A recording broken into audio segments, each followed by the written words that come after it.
Hi there, friend. My name is John Werner.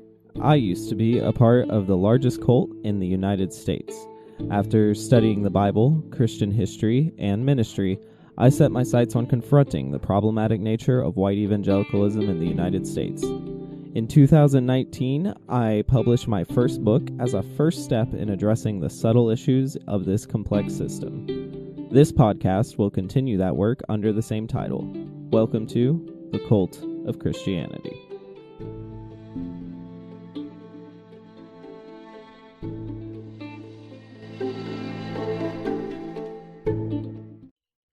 On today's episode, I have a good friend. Her name is Lilly, and by good friend, I mean someone who I've been following on social media for quite a while, and we have very similar perspectives on many things, probably some difference on some stuff, but when I first started this podcast, I was like, I definitely want this person on, and so I asked her a while ago, and she said yes, and she's here, so thanks for coming on, Lilly. Thank you so much, John. I'm really, really excited to be here. I'm excited you're here too. That feels so corny. Yeah, I know, right? Yeah, it always feels very like weird because this is actually the first time we're hearing each other's voice. We've only been talking for like 20 minutes. We've exchanged a few messages and memes before, but have not gotten to talk to each other. But it's been a pleasure so far, so I'm really excited. Do you mind just kind of giving like maybe a little summary of like the first 10 years of your life, we'll say. So just, you don't have to hit every plot point or anything like that, but just if someone was to ask you like, what was your childhood like for like the first 10 years, what would you say? Oof, that's a really big question. That's actually, I used to talk about that to get people to leave me alone at parties when I was a teenager. I get that for sure, yeah. Well, I was homeschooled K through 12 my whole life, but I was homeschooled primarily alone by my fundamental evangelical Baptist mom. Woo, woo. Yes. Oh, woo, woo. Yeah, I know, our favorite. Nice. I know. I gave like that specific descriptor for like those who know what that means. Yeah. So I was also raised in a place that had no physical address. The closest address was our tenants, who lived a quarter of a mile away, and they were our only like quote unquote neighbors. So I had kind of an interesting childhood as far as kind of creating my own entertainment. Primarily it was a lot of like chores and a lot of reading, like any kind of like computer or outside life was like not a thing at all. I had like a couple of friends that I think that I had probably met through a food bank that we had gone to. I remember one in particular. Real quick, was that food bank like something you volunteered at or something you were getting food from? Both, but primarily just receiving food from. Gotcha. There were, no, it's okay. Yeah, there were a couple of churches and community centers out where we worked, and my mom did exchange some time as far as volunteering, but it was definitely like a program where you volunteer as much as you feel comfortable, and you are there to receive the profits as well. Gotcha. Yeah. So that's the only way that I can imagine that I would have met like my best friend when I was 6 years old, that I know came over for sleepovers. So those were really like the only kids that I knew. And like it was like, oh, those are public school kids, like they're kind of rough, they're kind of scary. I don't really get like any of their references. But so it was a lot of reading, a lot of bringing in firewood, learning how to do a lot of different like manual labor chores. If you read the book called Educated by Tara Westover, actually, my therapist recommended that I read it because of how similar the upbringing was. Only in her case, she was raised as Mormon. But it was Yeah, it was just a very kind of like Little House on the Prairie type of life. We did attend church, but not every Sunday. It was just kind of like a whatever church my mom happened to be kind of on good terms with at the time.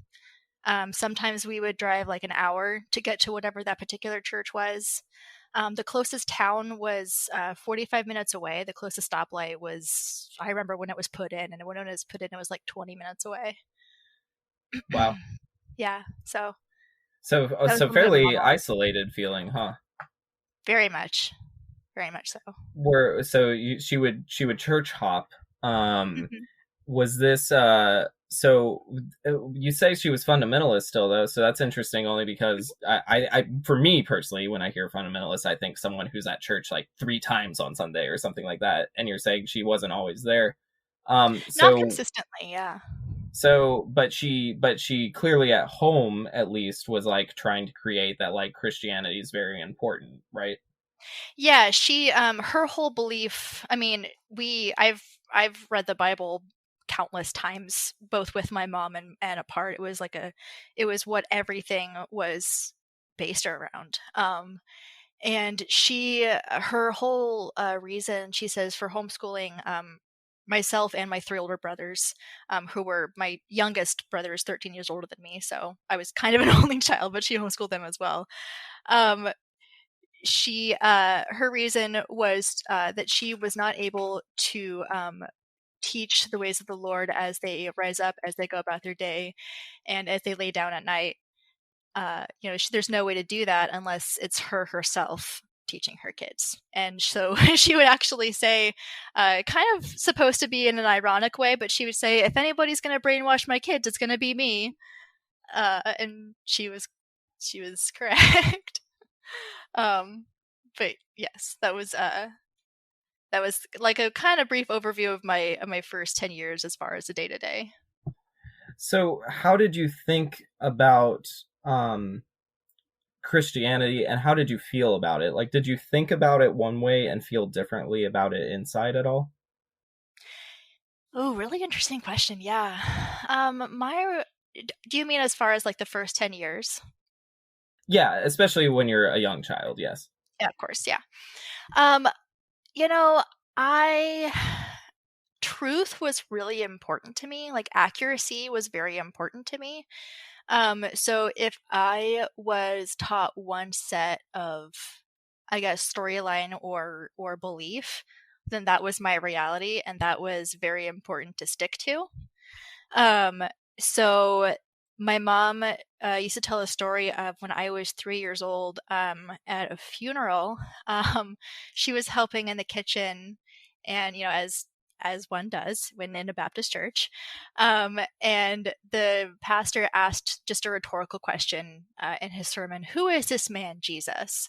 And myself at 3 years old stood up on the pew and said, "I know." And I turned around and I proceeded to like inform everyone, like what, like, oh, like, you don't know, and I happen to know the information.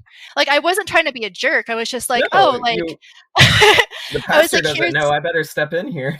yeah, I was like, oh, like, I happen to have this information. um Right, so right, right. it was just very like matter of fact. And I was certainly taught, as I'm sure you probably were, that if you are not actively trying to like save, redirect, guide someone towards like Jesus's love and like what the glory in heaven, then that is not love for them. You don't love them. So in order to Yeah, love I was them, then definitely taught that as well. Yes. then it's like your responsibility and your duty because of the knowledge you have to like actively love them in this way. That's actually amazing So because I have written down a question for you that segues to nicely. Like, how did you perceive the non-Christian world? um everything that was non-Christian was secular, and it was like, oh, that's secular, that's different. Like, I remember when I found out that there was like non-Christian, like secular music, or like, oh, those TV shows are secular, that person is secular. It was just like very outside, like they are the different ones, and then we are entering that world. So did you, as a kid at least, view them as like dangerous in any kind of way? Um, not. It's so like it's really sad, kind of how arrogant the mindset is, like as a child. Hmm. Um, but not dangerous. More of just kind of like they don't have the information or the standard that I have. So Like almost so, pity in yeah, some ways. yeah. So it was kind of like they don't have this information. So as long as I like keep my guard up because like I am strong and I know better than to fall in my faith, and I can also like lead them towards the correct way to go because they don't know better. So was it pretty limited your interaction with the secular world? Yeah, it was definitely pretty limited. Like I believe I have no memory that would indicate that Rosie was Christian. My best friend when I was a little kid. Yeah, so I yeah, there were definitely like some kids that I remember hearing like, "Oh, like I can tell but based on like the way that they talk that they go to middle school, so they're probably Christian." And I remember meeting like one other homeschool kid that wasn't Christian just in like some other class, and it was like, well, then what are you doing here? And, her parents were probably just, hippies or who knows, but it was like, what are you doing? You're not Christian? So Why they are were you here? different. So they were definitely other, but they Yes, weren't like a threat. they weren't a threat. No, they were Yeah. just like it's almost like you, maybe they didn't say this expressively, but like the Christian environments you were around still felt like, oh well, this is like, did you understand that was kind of a minority, or did you feel like you were in a majority, or like, again, you're a kid, so you're only perceiving so much. um Yeah. but I'm wondering like if there was like a clear divide, or like the clear divide was um like they forced you to be like, this is us and this is them, or if it Hmm. felt more like, well, that's them and it's fine, they're just like us, or if there was like an obvious division. Certainly. Yeah. Well, first of all, there was an obvious division. It was very, very heavy on the like, in the end, every knee shall bow and every tongue shall profess that Jesus Christ is King. These are facts. It will just happen. Um, and so it was just definitely kind of a mindset that they are definitely an other. And but also there was a mindset that the end of times tribulation was going to happen any day now. So there was definitely a lot of like examples of here's examples of how we are in the end of times. Here's how we can tell that it's not safe for Christians anymore. We're being persecuted by the bad secular world.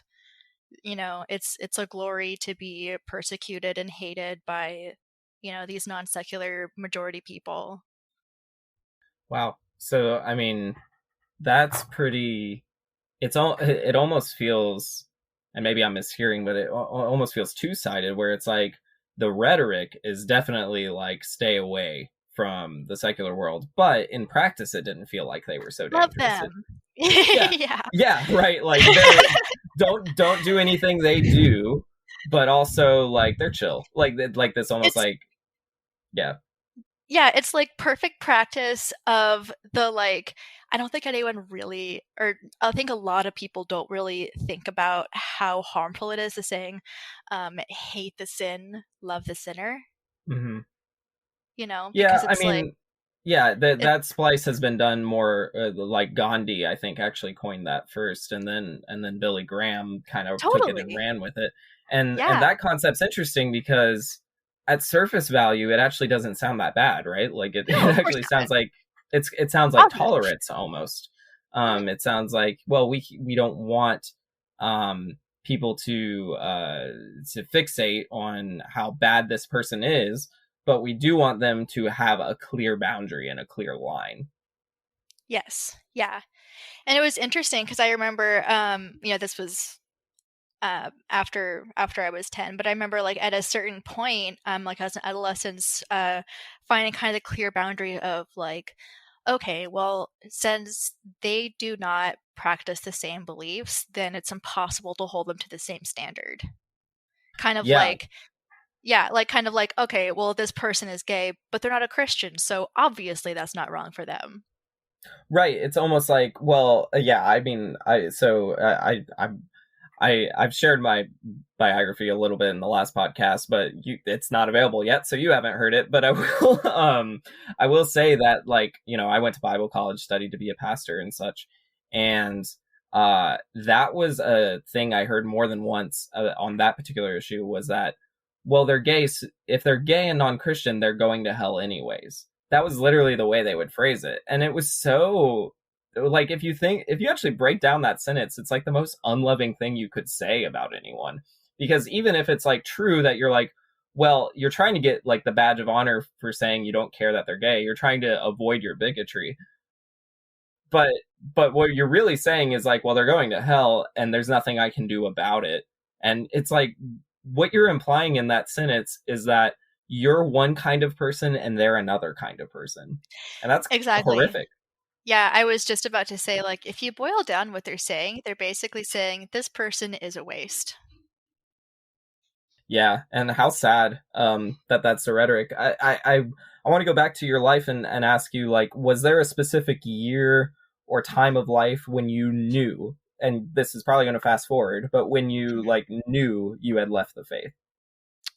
Ooh, yeah.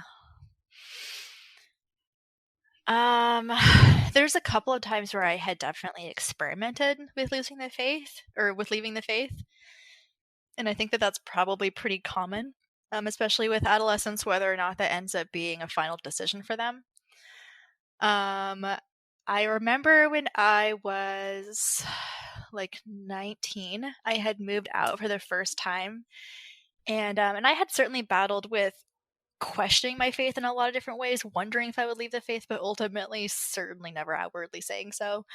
But when I was 19, I had moved out for the first time, um, and I started dating a guy that he had intentions of going to college in Australia and becoming a pastor. And he was friends with a bunch of our Christian friends, and actually through that relationship, we actually ended up discovering a lot of like self-discovery things that were not taught in the Christian faith, and kind of like unlearning some toxic beliefs. And I started kind of wondering, like, all right, maybe I can just like kind of one-on-one practice Christianity just between myself and the Lord, and just kind of like disregard all of like church and like most Christians that I know, because of how toxic and harmful that's been for me. Right. So I don't want to necessarily flesh out the details just yet, but I assume like most people who have left Christianity, at least who are kind of our age, seem to have that age of like between 16 and young 20s, where even if they don't like go away, like they're not done, they're starting to question some things or not like some things that they're seeing. So for you, it felt more gradual than just like one day you were like, all right, I'm done. Yeah, because I mean, honestly, in myself, just personally, and this hasn't changed. I have always felt like a very, very spiritual person. I've always felt very in tune with spirituality.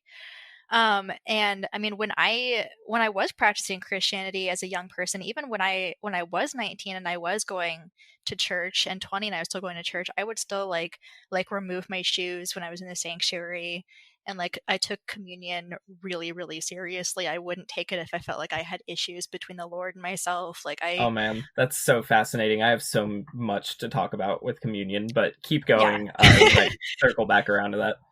Totally. Yeah. I mean, like for myself personally, like I did truly take Christianity really seriously. It was really, really precious to me.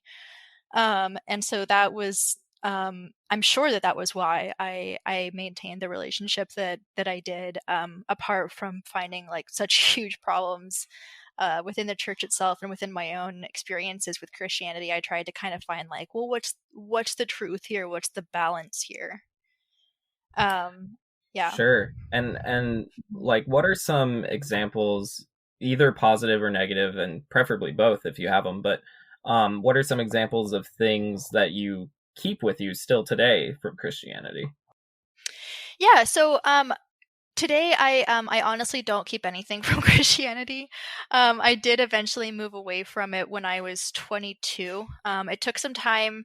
I did practice it on my own for a while, but I just eventually moved away from that spiritual faith entirely. But as far as like kind of regular beliefs, I think that it's just kind of humane beliefs as far as what everyone practices, as far as like telling the truth and treating people with equal respect. um, very basic things like that. That's very impressive because I can't say that personally, and I want to. Like I'm like, dang, you're on Certainly. the party bus leaving me behind, because I and that not everyone's spirituality is their own. I'm a big proponent of that. Certainly, yeah, yeah. We could talk about, yeah, totally. But what's fascinating is like you have like clean cut in a way. You're not like I even if perhaps okay, so like someone could generally say, if you take away all the like, hierarchies we know about with Christianity and all the horrible historical developments of it, if you just took like nuts and bolts some of the things Jesus said, right? And you were like, well, it seems like a humble approach to loving others is an emphasis, right? You even if that was like maybe somewhere in the code of what you were taught as a kid, you're willing to say, I don't keep it from it though, like because that could have been sourced from anywhere. So the fact that it just happened to be sourced from Christianity, I'm not gonna then attribute that I hold some of that value still back to Christianity. Certainly, yeah, yeah. I have no like I have nothing against Jesus as a spiritual teacher or leader or prophesizer, if I'm even using that word correctly. I like it. Um, I like Thank to you. think of myself as a As a prophesizer, so prophesizer, same, yeah, same. The more I'm weed gonna I add it smoke, to the my more. bio. Yeah. Yeah, as far as, and or as disciples, as far as teaching. I mean, Yeah. we all need spiritual teachers. Why would I hate on that? But I also have come to believe that it's also not reasonable for me to align my entire uh, inner world and also my entire, like, as I live the short life that I really do have in this time period, to following a specific spiritual deity or like worshiping every single thing that they did. Gandhi has done some very problematic things that a lot of people don't talk about. And Mother But that, Teresa, yeah. We could go sure, yeah, and MLK. I mean, you can really go and down through MLK, the list. Yeah. absolutely, yeah. And who knows about Jesus? I'm not here to demonize him one way or the other. But I also think that it is just personally severely going overboard to dedicate my spirituality and my entire life to that one focus. Yeah, can you talk more about how you view spirituality now? Hmm. Yeah, certainly. So I decided to consciously leave Christianity when I was 22, and really all that meant for me at that point was to stop putting in my like queer bio that I was a Christian. um, at that point, like really, So it was. you're saying you still had Christian in your bio at 22? Yes, I did. Yeah. Gotcha. Yeah, I mean, I had come out as bisexual. I was just like, I'm a Christian bisexual, which that, you know, anyone can practice a spirituality, and that's their own business. But I had really held on to it, pretty much in name only. I carried my Bible with me, but I don't think that I really read it that much after I had Did left you when I was carry a 21. physical Bible with you? Yeah, it had probably as much physical ink in it as it did actual text. That's pretty incredible. Um, And you carried that all the way to age 22. in the trunk of my car, yeah. That's amazing. Well, the only reason I'm somewhat fascinated by that is just like I studied to be a pastor, and I did not always have a Bible on me. Like I had an app, on my Mhm. phone, but I didn't put very much significance on the physical things of the Bible. I maybe did when I was younger, but I feel like somewhere along the way I kind of lost like, oh, this is a holy thing that I'm holding. Yeah, I think that part of the reason that I did is because of how extensively I did take notes in my physical Bible. Like I would write like alongside the pages and underneath the pages and underneath, and like highlight things and underscore things. And I would like put questions, like if I would question things, and I would kind of put a reference, like you can find more information about this here in another part of the Bible. How long have you And been doing that? I got that Bible when I was 5, and I Wow, started, yeah, and I started doing that when I was probably 6 or 7. that's And then incredible. yeah, and I obviously stopped. I mean, there's like a page ripped out because I had scribbles on it, and I was like, this is childish. I don't need this anymore. Right. um, yeah, but and then I stopped consistently doing that when I was probably 21. Wow. Okay. So I mean that's like a physical, that's like a very symbolic way of leaving, you know, like I've attached meaning to this physical object and now I'm saying I don't need this physical object anymore. That's actually really significant and huge. I actually physically left it at my mother's house the last time that I was Wow. there. And she and I didn't acknowledge it. I think that honestly, it would really be too much for her to acknowledge it. But I knew that it would be important for her to have it, and it held no significant value to me anymore. Well, I'm curious, were you, I'm sorry to harp on this so much, but were you It's fine, like yeah. taught to carry a Bible with you everywhere or was that something you kind of like took upon yourself? I think it was definitely something that I was taught. My mom had a similar relationship with her Bible. It was given to her by her sister. And so she was definitely the one that inspired me to take notes as extensively as I did. The only real difference is that she used pencil and I chose to use pen. That's interesting because like I mean um so there's my mind is racing because there's Yeah. people who believe that you shouldn't write anything in the Bible. Sure, There's of people course. who believe, Certainly. you know, it's a textbook. When I was in college, so when I was preaching a lot of the time, Yeah. when I was actually preaching out of the Bible, like I would make notes, Hmm. um, and have stuff in the margins. And then there are people who keep, but I'm like one of those people who's less inclined to keep a diary. So maybe I'm just like more like kind of mind blown by that. Oh, okay. That like, Okay. oh, Yeah, you're yeah. writing things, but at the same time, I'm just like, you know, it kind of shows how committed you were to it to begin with, to have it with you constantly, and also be like writing questions and pontifications, and also resources in your Bible. Yeah, and I mean, and along the same vein, I mean, I know that it's kind of like a typical trope of, young adults leaving Christianity, becoming feminist and queer, and, it's a whole stereotype. But I I'm would still kind straight, of. guys. I've managed to hang on. I've managed to hang on. I don't know how much longer, but I'm hanging on. Everyone starts out as straight, John. I'm just saying. I'm sure I'll be um, gay someday. but yeah, so it was just kind of like I would kind of hope that anyone that also understands, how serious it was for me, also understand that it wasn't a light decision that I made. It was also a very conscious choice that I made to Yeah, to leave for absolutely. living my life differently. Well, if anything, it builds. I mean, the way I look at it is it builds your credibility. So I deal with this a lot, where I'll start like talking about some of the problematic natures of Christianity, like in a bar or something. I'm not a great person to sit at a bar with, is what we're learning. But Yeah, I once asked them for a glass of milk and they were like, "Get out." yeah, yeah. And so like, so you know, I'll start pontificating about this subject that I happen to be very interested in, and like a lot of, you know, it's hit or miss how many people are even engaged, but let's say I end up at a coffee shop or something talking with someone who is either still Christian or very pro-Christian or like even nominally Christian and still thinks it's good for society, whatever they are. They try to kind of nitpick me a little bit or act like, well, have you read or have you this or have you that, and I'm like, no, you don't understand how I seriously I took this at one point. I And so yeah, I for you or I to leave is actually like a big statement. We didn't not, yeah, I yeah. don't think you took it lightly at all. Yeah, yeah, I love that you said that because I mean, when my boyfriend and I first started dating, he had two Christian roommates. He's happens to not be a Christian, but he had two Christian roommates, and they were like, "Oh, you're not a Christian anymore. Let me save you. Like you clearly don't understand.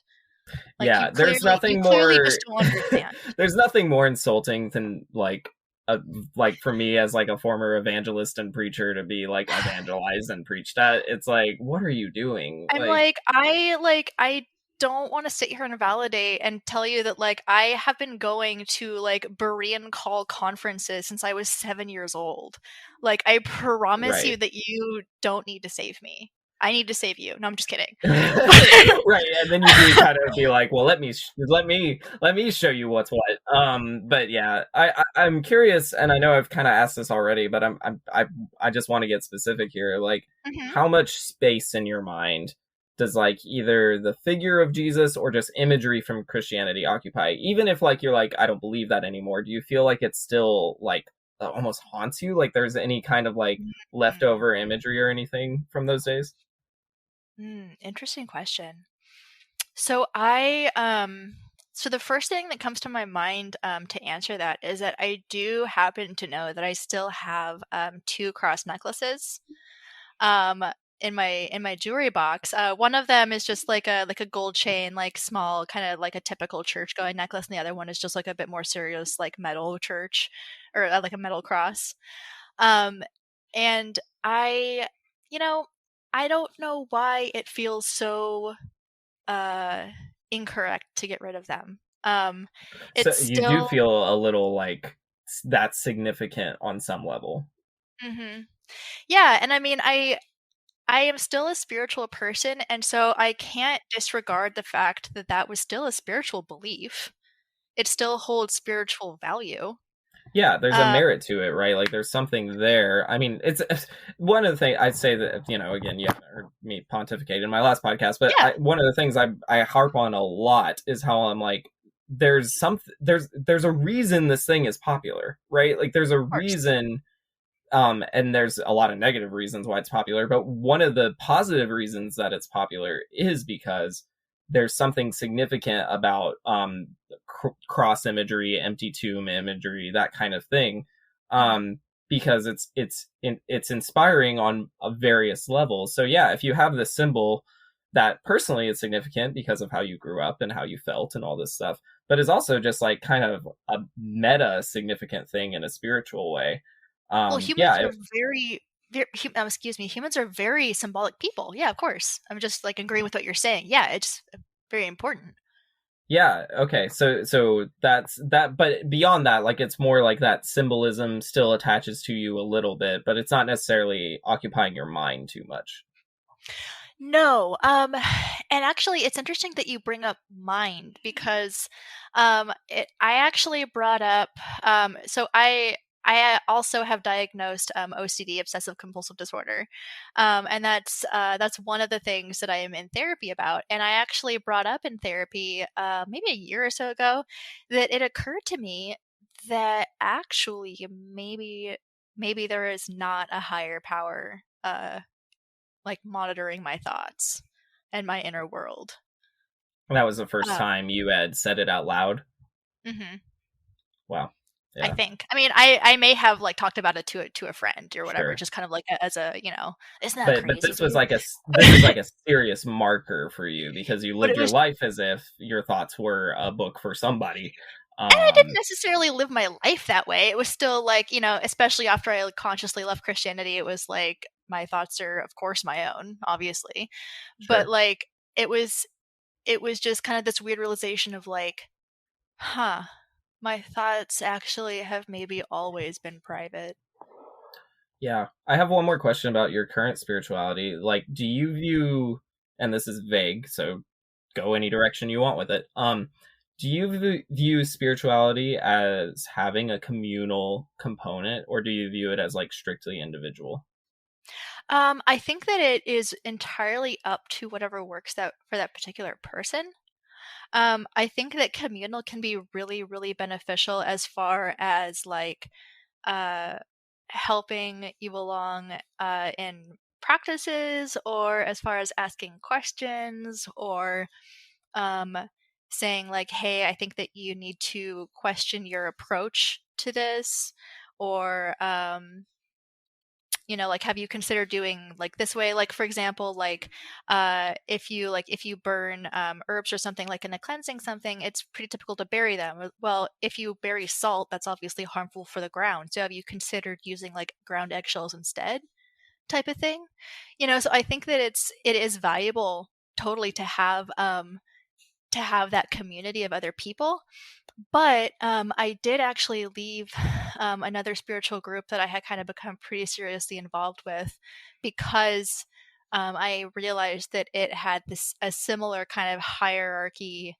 Like, I am the teacher, you are like a silent student, you are not spiritually sufficient enough yet, kind of dynamic. And I really strongly don't believe that that's healthy.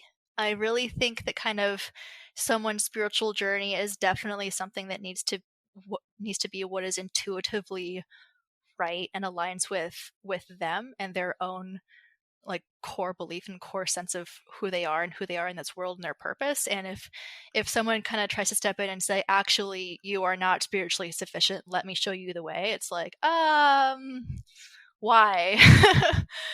I you mean, you're know more or less just quoting my book at this point, but yeah, like this is how I feel about it, right? Where Yeah. like the communal element, communities. First off, people need communities. I mean, Hmm. we need other people, Religious or not. religious or not, exactly. Hmm. And the hierarchies that form, maybe, just maybe, can be okay, but typically have not been proven to be. They typically, the jerks rise to the top and start to create all these either extra regulations or like inferences of their own sacred text or whatever. And it happens in Christianity and without Christianity. The bummer about it being so common is a lot of people use that to dismiss cases against them. So, like, Christians will say, oh, well, just because there's a few bad apples in the hierarchies of churches doesn't mean Christianity is invalid. And while I understand what they're saying and want to give them some credence there, I also want to say, at the same time, you kind of just skirted the issue that there's this toxic structure to begin with. Where does that come from? I was just gonna say, like, but what you're not understanding is what do you do when the practice is the bad apple? Exactly. And like and that's hard to splice because, right, Yeah. you do have to get into the technicalities of different theological perspectives, like, was Jesus God? You have to start asking like some really tough questions, that for like people who are more on the rational end of the spectrum will be like, well, no. And then people who are more on the spiritual end of the spectrum might still want to say like, well, isn't everybody, like, there's a lot of conflicting opinions going on here. But yeah, I think you're nailing it as far as that. What defines a cult a lot of the time is that classic division of leaders and followers, and how the leaders basically get to control and get to make these groups that like stick with them, and then they're like they create the hierarchy that people are drawn to, and that in that it's that leader and follower distinction that's such a red flag in those spiritual communities. Absolutely. Yeah. I really think that, if someone is in the situation where they are in a dynamic where there is a spiritual belief to learn from or spiritual practices to learn from, it is so important to not just kind of take on that self-appointed teacher approach and just say and shape a person's mind. And instead it's really important to say, like, here, let me just help you along. Like, when I run into someone that knows more about a spiritual belief than I do, I have the approach of, wow, I have so much to learn from you. It's not like you're my follower, you're my teacher.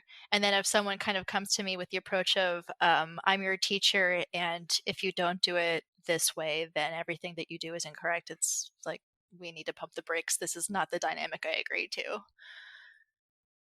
Yeah, it is tricky to walk that tightrope of understanding how, because you still want mentors, you still want, and again, like, I'm thinking in very general terms, not necessarily Hmm. a spiritual group, but like, you do want mentors, you do want people you take cues from, you even want leaders in your life.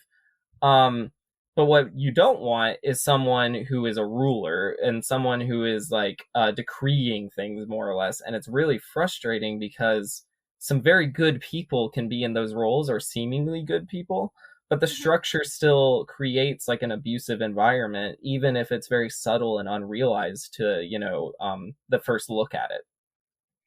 Yeah, absolutely. Yeah, and I mean, before, kind of shortly like right before I decided to leave Christianity, I really had the mindset of like, wow, like looking at it from an objective outsider's point of view, I can't blame anyone for hating Christians. Why wouldn't they? But I it's like, remember oh, but if they thinking that only, as I was becoming a yeah, pastor, I remember thinking that all the time. I was like, why wouldn't people hate us? Like, it's like just based on how we're acting. But I think I still was able to like divide it up as like, well, they're just not Christian enough, which is not mhm. the right way to look at it. I do want Yeah, of to ask one more personal question before I move on to course, some like more. I want to dive more into this whole like early childhood indoctrination idea. yeah, Um, and this might tie in well. So I call you Lily. hmm, That's actually new for me because I've only known you on social media. And as far as at least my phone updating goes, you had a different name for quite a while. So can you talk about this name change? yeah, actually. So it was kind of a sudden decision for me that had come from honestly my entire lifetime of considering it. But up until I guess like a week ago, I lived as Galilee Hosanna. And anyone who was brought up in the church like understands how religious of a name that is. Um, so Just a I touch. The Hosanna is actually so. I mean, they're both, in my opinion, kind of pretty names, but Oh, they're really? very indicative of of the Bible. Like they make no sense if Uh-huh. you're not like familiar with biblical literature. Yeah, exactly. It's like they kind of like flow together because, like, my whole life it was always just like immediately obvious to me who was raised Christian and who wasn't after I introduced myself. Because and part of why I changed my name from Galilee is because like whenever I would introduce myself and say like Galilee, no, ga Galilee, they're like, Hmm. oh, what church do you go to? And it's like I don't know how to tell you that I don't because you're gonna be really disappointed. And then also like Hosanna, I mean Hosanna in the highest, like Hmm. Galilee means forever or never ending, and Hosanna means praise or Hmm. praising. So my Praise name Jesus, means even if you want to exactly interpret praise it that way. Yeah. Jesus. Yeah. Sure, yeah. Yeah, so my very name and my very like kind of statement to the world was praise this person, this deity that I do not follow. Yeah. I mean, that's a heavy name to carry for sure. Mhm. But even so, names are interesting because it's definitely become more commonplace for like people to kind of like evaluate their given name and decide what they want to do with it. It's more normal now, I guess, to change your name than it might have used to been. Just and by normal, I just mean common. Common. Yeah, yeah, yeah. And but so like my name's John, right, which is Mhm. a biblical name, but it's also the second most common name in the world. Right. So I have the privilege of being able to be like, well, it's John. Like nobody's thinking, oh, this guy, he must definitely be a Christian. Like I could just be a dude named John. Um, Exactly. and so it's interesting that that weight like was there for you, just having that name after not being a Christian anymore. Yeah. Yeah, and honestly, I mean, I had always wanted to change my name, and I mean, I changed it or I haven't legally changed it yet. I would love to, but it's just I'm sure it's like a whole it's a whole thing. It's Um, expensive. it is. Yeah. You And should get so as married. That's the right? cheapest way to do it. Get married and then Honestly, divorced, and you can still keep the name. well, my boyfriend's last name is Holiday, so I'm like, anytime you want to get married, that is a great reason. No, but it's like it's a great last name. Um, Absolutely. yeah. So, but if so, like, oh, what was it that you had just asked? I'm so sorry. No, I was Before just the about that weight that you carried with you with this ah, name, and also that like I mean yeah, to make the decision, even if it's not legal, like who gives Yeah. like to make that decision that that's how you want to be referred to as now. Like, what was there anything that pushed you over the edge, or was it just like, no, this is a healthy decision for me to make? Yeah. No, sorry. Thank you for bringing my brain back around. Yeah. So it's just kind of, I had always kind of tried to shorten Galilee to Lily with the spelling of like Lilee. Like it's shorter, but obviously that didn't catch on. Um, and then it was just kind of like, all right, I guess this is just who I am. And then honestly, I think it's probably a big part of my OCD that I was like, well, at this point, if you change your name, it's like you're lying to people. You're like, that's not really who you are. You've already lived 24 years as this person. You can't change it now. You're just destined to be this person forever. And if you introduce yourself as this other name, like that's not really who you are. But Wow. yeah, I mean, and like I still understand where I was coming from, but I actually had a roommate move in that she had changed her name for non-religious reasons, and her name was like not religious, and she changed it to another not religious name, and she was just like, "Oh yeah, I really had no connection with my former name, and I honestly didn't think that anyone was going to call me my new name. Like I thought that it was just going to be kind of a weird fluke thing, um, but I just did it, and now I don't even have any kind of connection with my former name at all. It was so easy, and I also thought that it would have to have some kind of like bigger meaning, like I would need to be like transitioning my gender or like making a big life transition to make something that serious, like I still identify as like a cisgender female, so it's not, I didn't feel like I really had like an excuse to change my name, if that makes sense. No, it totally does. One of my best friends, she would have no problem with me talking about her. Mm-hmm. She grew up in the same churches, plural, both like when my family switched churches, she came with, and she is trans, and grew up, not with a assigned gender of male at birth, and Mm-hmm. like so a name change and all that was very like kind of obvious, like Yeah. that's gonna make a lot of sense to change your name, and so Mm-hmm. it is. I do get that, like where you almost feel like, oh, I'm a poser, or I'm like doing this Like for what clout, or you're business like, do I there's have? yeah, what business do I have changing my name? I also kind of like that both my understanding of both your current and accurate Uh-huh. first and middle name are they're kind of both shortened forms of your original name, right? Yeah. Yeah, and honestly, I think that that had made it a lot easier for me to kind of make the name change because it was like it's such an easier flow because like I had thought my whole childhood like, well, if my name wasn't Galilee, who would I be? What do I look like? And I used to always ask my friends like, what kind of name do you think I look like? And Can I I would guess? Can never I just say one? I've only totally, seen like please. pictures of Okay, you, but like, sure. is you kind of? I could see a Victoria. Is that weird? Victoria? No, Yeah. no, there's a Okay. lot of really cool ways to shorten Victoria, honestly. Yeah, Tori. Yeah. I mean, Yeah, that's yeah, funny. yeah, there's like I know so many Tories. I don't know. Yeah, but totally, I love Victoria.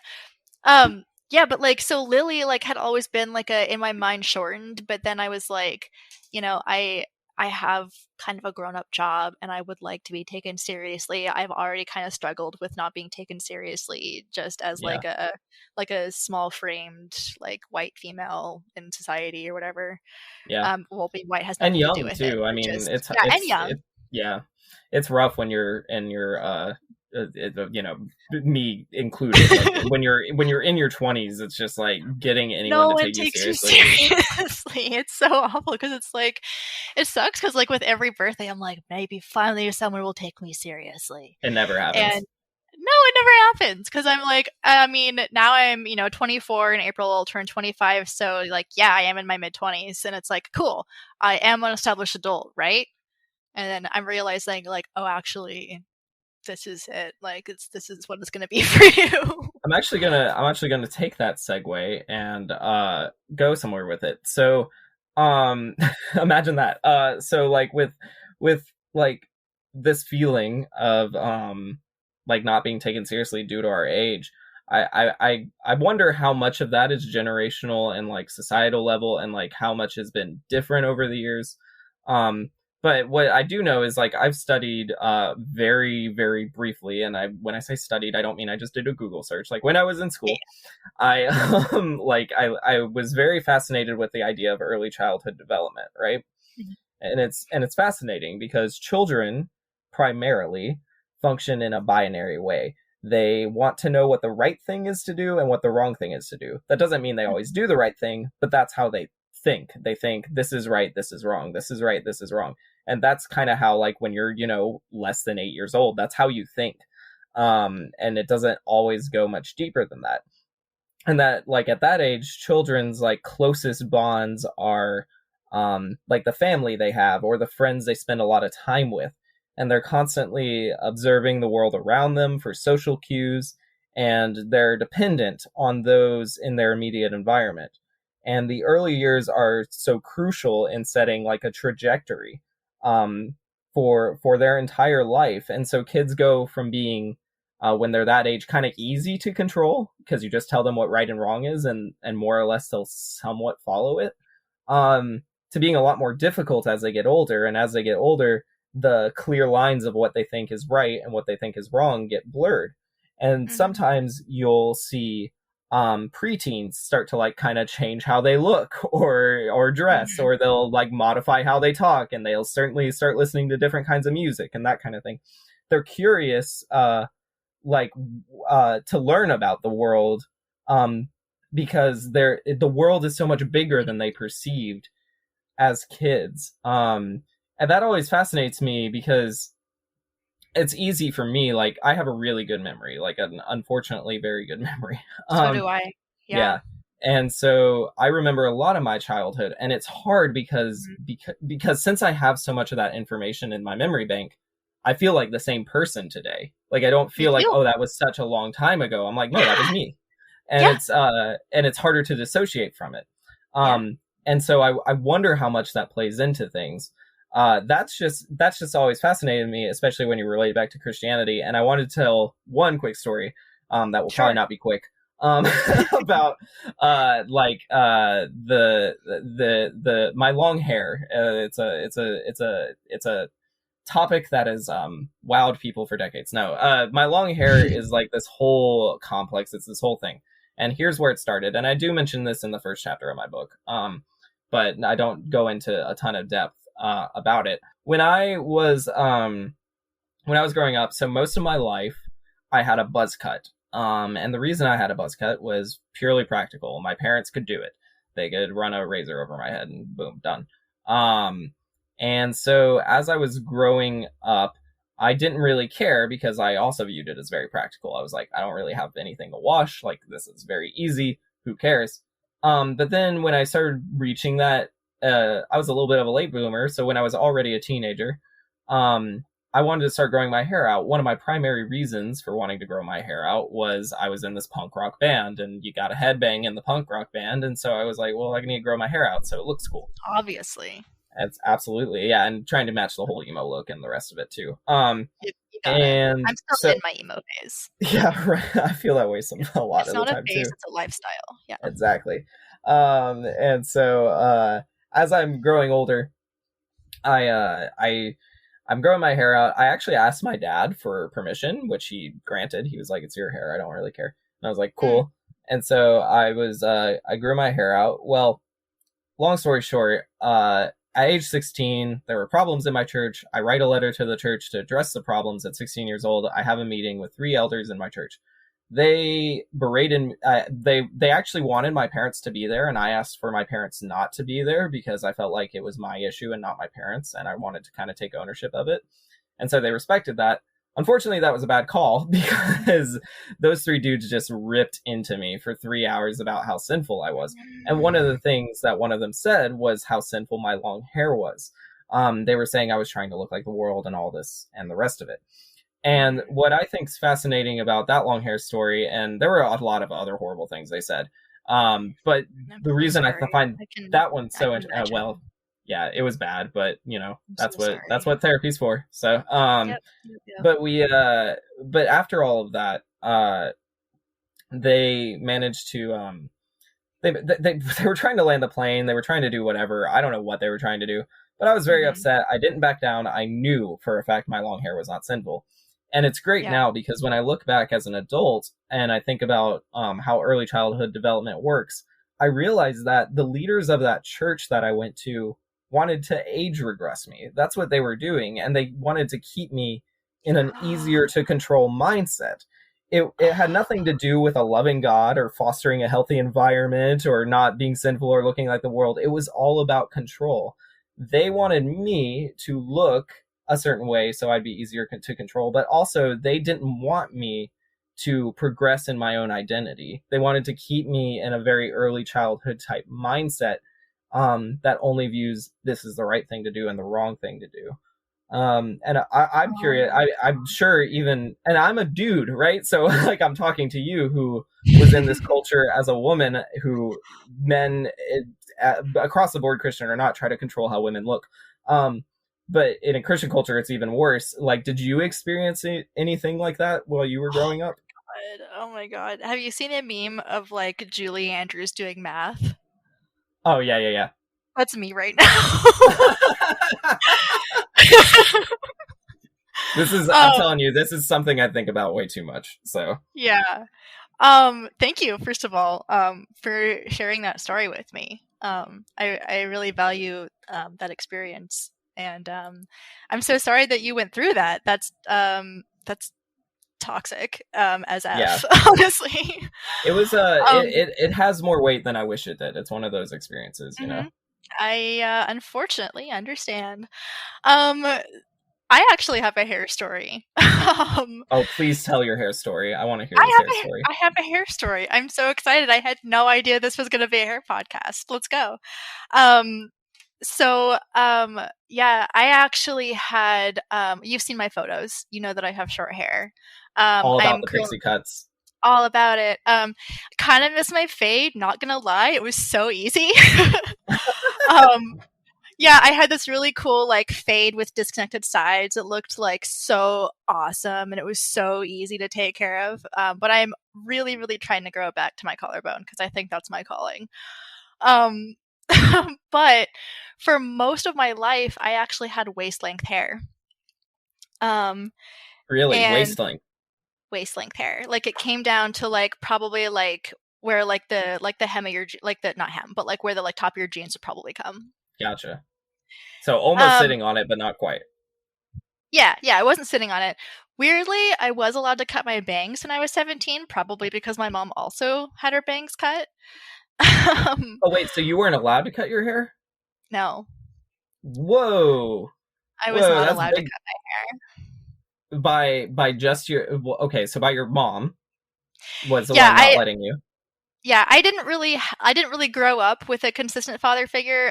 My dad I had visitation with until I was 5, and then I had like intermediate stepfathers, but it was very much like the mom, like Christian belief, like absolutely not, like that is your crowning glory as a Christian woman. I'm confused though. So, but only because I didn't grow up in that kind of Christianity. So I'm more just curious, like, because they still cared a lot about looks. I'm not saying like, oh, that's so extreme. I'm like, well, not that much more extreme than what I dealt with. But at the same time, I'm like, was it like you can't get a trim? Like, was it literally like don't cut your hair at all? I had never been into a hair salon until I was 22. Yeah, and Because I and not I even wasn't at allowed to. home. No trim and split ends. Nothing. She would let me trim her split ends. She would like ask me to, and then if I asked her to, she would trim her split ends. But like that was it. We're not cutting your hair. Yeah, and so it was like that is your crowning glory. Like as a woman, you are not to cut your hair. Like it was a very serious thing. And like I had kind of always brought up wanting to cut my hair just intermittently. I was what used to be called a tomboy. You know, I played baseball. I was the second best batter on my team. Having long hair just got in my way all the time. I was always climbing trees and like trying to fight with other boys. Like, though I should give context. This was from a homeschool sports league that we Oh had yeah, joined. I was in Yes. all of them. Yeah. Yeah. So I wasn't People sure if play. your listeners would understand because Did they're like, people? she said that she didn't know children. No, it was through homeschool sports league. No, this is so random and not Yeah. good content. But I'm like, oh, It's did okay. you play with people who would like play baseball or whatever in overalls? Mm-hmm. Like, what is that? Like, what? Like, who would want to play sports in over? Sorry, it's just always bothered It's me. fine. It's actually like such a funny trope for me now because, I have come out as queer, and it's like it's very, very easy for adults to identify queer little boys because acting feminine is like the worst thing you could possibly do. Right? Yeah. Um, but it's like when you see like perhaps queer little girls, it's like, oh well, I guess she likes overalls.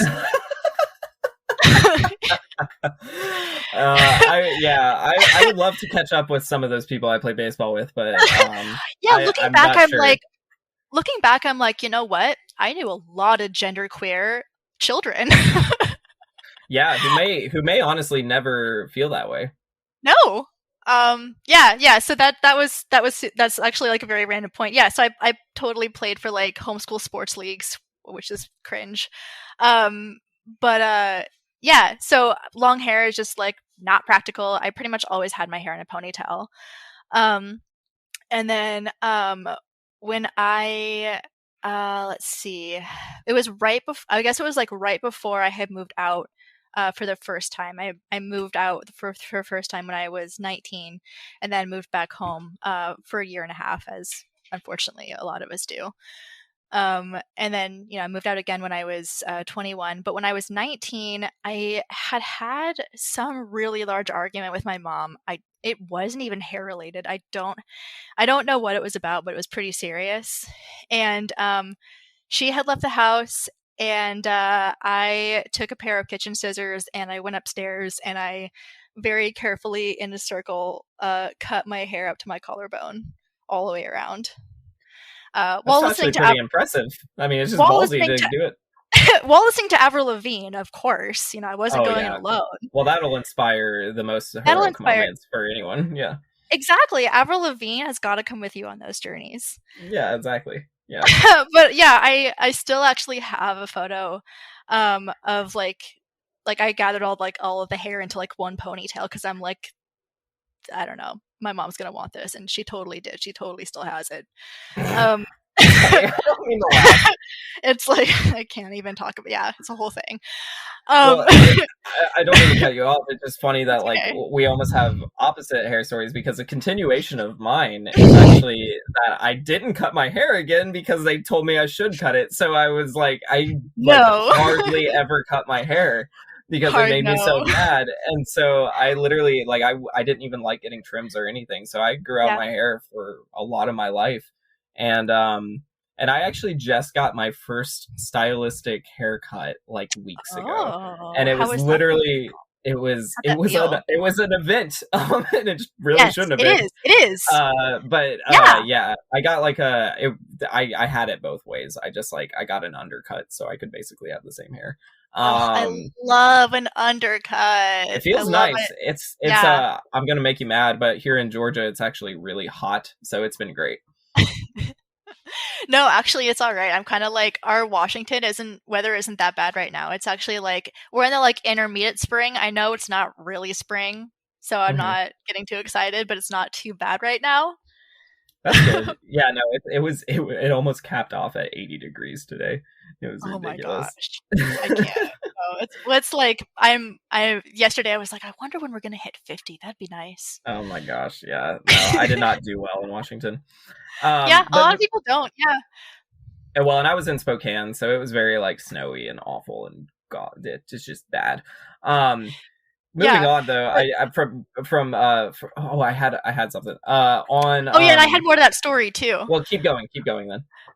Okay, yeah, like and feel free like whenever you remember your thing. Yeah, I gathered like in a ponytail and I, looked in the mirror and I was like, how even is this? All right, it's pretty good. And then I was kind of like, oh my gosh, like what did I did? This is irreversible. And I called my mom to just kind of, I don't know what I was planning on saying, but she was still clearly very angry. So I just didn't talk to her and we didn't see each other that night. And then the next morning, I took a shower, washed my hair, so my hair's wet. It obviously, looks even shorter than it is. And I walked downstairs, and I just remember like walking past the breakfast nook where she was sitting and walking towards the refrigerator and opening it and just feeling her eyes on me the whole time.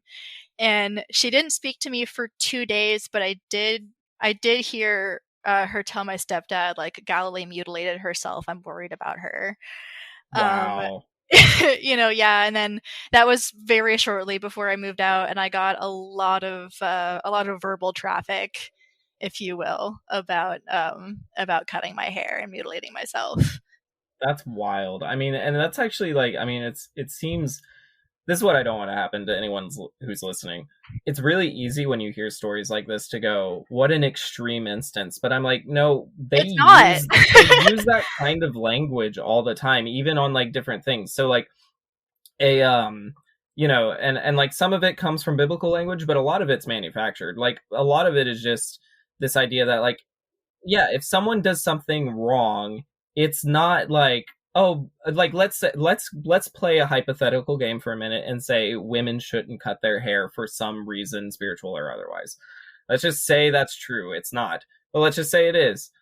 Even if someone messed that up, hair grows, so it's definitely a correctable error if it was an error. The fact that someone wants to go, oh, this is mutilation, is such a like classic Christian move to be like, even if there was a mistake made in your worldview, it's a correctable mistake, and you're freaking out about it and making it a huge catastrophic event. Yeah. And unfortunately, it kind of plays really, really well into like reacting inappropriately to a lot of situations, and kind of like learning like what warrants what kind of reaction, and what you need to really stop and consider. Like one of the most valuable things for me, honestly, to learn in therapy is to stop and consider, why am I upset? Exactly. Like don't react with facts and truth and justification, because like that's not invalid. Just literally, what is it that is making you upset? Well, and And you're just learning, and another way to phrase that might be that like that's it, like maturity is basically what that is. Like it is like understanding situations and becoming more mature. And when you see these adult Christians make these reactions, you realize that maybe they've been age regressed. Maybe they've been told like it's right and wrong, and when right and wrong doesn't go your way, you throw a fit. I Um, think, yeah. I'm sorry not to like cut you off, but just to like interject just really quickly. I think that it is unfortunately really, really common for people that have like unresolved trauma and unresolved things that they have not fully healed and considered from, to yeah, kind of, that definitely plays in. yeah, to kind of cling on to extreme beliefs, like here Christianity, and then just kind of use that as like, this is their set of right and wrong, and this is how you're going to react to it if that deviates from it, Hmm. in like a Yeah, simplest term. I think that's true. One question I have of you, just as far as like this early childhood stuff, Hmm. and for you, it actually seems like you said you hadn't cut your hair till 17, so even like late childhood stuff. 19. 19. 19. Wow. Yeah. So adulthood. Wow. So your entire childhood. So maybe throughout your entire childhood, what was your and I wouldn't ask this question to anybody, but I feel comfortable asking this question to you. Yeah. Like how did modesty play in? Because modesty is a huge Christian topic, and honestly, this whole topic could probably use its own podcast. But I'm fascinated if like what your perception specifically growing up was about the concept of like modesty and maybe even purity. Oh, yeah. There's a lot I can say here. Um, to put it most simplistically, now, I don't believe that I think that the human body is just a concept, and it's not brave or a statement or inherently sexual whatsoever. It is a, Correct. you know and I really feel like I really feel like that should be like a very basic statement to say. But like, it's really, I think it really should just be up to whatever someone feels personally comfortable with. I very much do not feel like my body is sexual unless it happens to be in that situation. And I view others the same way. And I think that others should view people that way. Is this just literally the human experience of existing? Um, Right. And maybe to bring a little clarity to this point, mhm. like the sex positive movement is definitely got steam and is not a bad movement as far as I can tell, but there are Mhm. people, myself included and others, who like struggle with being sex positive for various reasons, whether it has to do with Totally. assault, whether it has to do with how they were raised. It could be a million different Totally. things. And so like it's actually really comforting to hear you say like you're not reacting, right? Like you're not just saying, well, No. screw Here's the my body, Christians. deal with Yeah, it. yeah, exactly. And I think that's a much healthier and mature approach. But it's worth like bringing up what people are reacting against, and what they are reacting Exactly. against is this horrible like um Yeah. sexualization of women, and like it's always going to get complicated when we start talking about gender, because I don't want to sound like I'm excluding anybody, but in the Of Christian course, of course, of context course. there's two genders in their context, Mhm. and Mhm. the men can kind of do whatever they want, and the women are responsible for bridling the lust of sexual men. And I don't know how much you had to deal with that personally, but I'm sure you at least I saw it around you. It's so funny. I feel like we could go into like so many tangents because like I promise I was actually leading up like my current belief to circle back into something more relevant that you'd asked about early childhood. But I mean, I can't count because I truly just don't care to count like how many dude bro friends that I have that post their bodies just for whatever reason. Like they're working out, they're proud of themselves, they got a new tattoo, like whatever. That's cool. But, like, I remember when I was probably 20, I had a friend who had a boudoir photography business, and she asked me to start modeling for her, as advertisement for her business. She specifically did, like, I don't know, like, the technical term, but, like, if you go on deployment, like, your spouse can, like I was working in a Navy town, so it's like your spouse can, like, do this, like, boudoir set, and, like, you can take it with you kinda thing. So I Oh was like, yeah, "Yeah, for sure. whatever, yeah, I was like, whatever, I'll model for you. This is fun. Like, I like lingerie and taking pictures. Like, cool." And she had like an Instagram post. Well, I don't know how well you know Washington, but I was working in Port Orchard, and it's like a very kind of small area, and at work, and I would get messages all the time like, "How are you so comfortable with that? What do you think of that? Just like posting yourself all the time, like just opening yourself up to that?" And I was like, opening myself up to my friend getting business. Right. Right, because you've been able to remove that like stigma in your mind. Yeah, or I'm or like, or are you saying that stigma was never there to begin with? no, it totally was. I totally had to unlearn that. Um, but I actually had a purity ring when I was a kid that I Oh, you're didn't one of remove. those. Mhm. Well, you True know what? love, I wait. actually, you know what's so dumb? I got a purity ring because a boy I liked had one. Yeah, that's not as uncommon as You like know, it might like sound.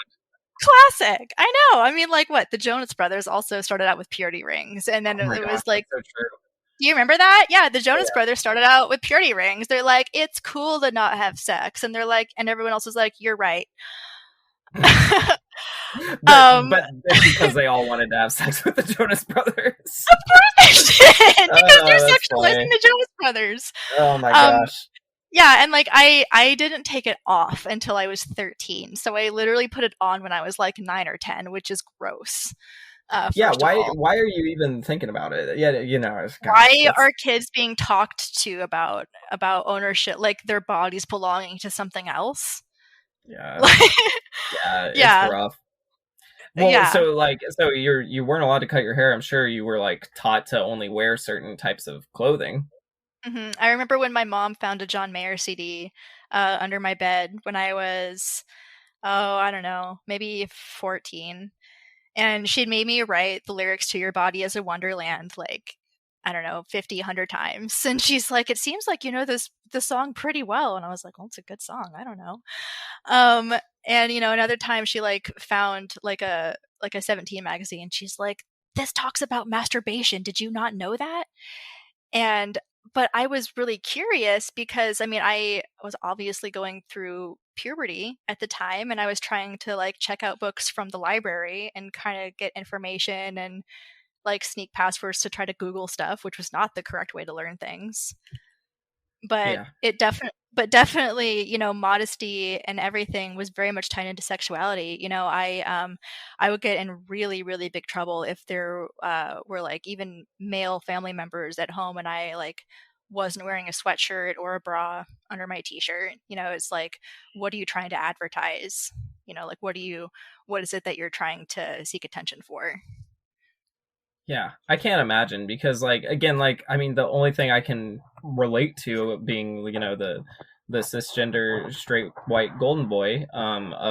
of Christianity for so long was that, like, yeah, I had my little long hair story, and then I also, like, you know, I did my little sagging the pants thing when that was like a little more popular and stuff, and Totally, like, yeah. and they'd like be like, "Don't do that," but that was it. Like, it wasn't like a whole world. And I feel like when I've talked to like young Christian or young women who grew up Christians, like they had a lot of just It's rules that were either like explicit or implicit. That was you know, you yeah, I mean the idea of just having like a dude over so you better like make sure you have a bra on is kind of wild. and it was my Because stepdad. no one ever asked me if I had underwear on when someone came over.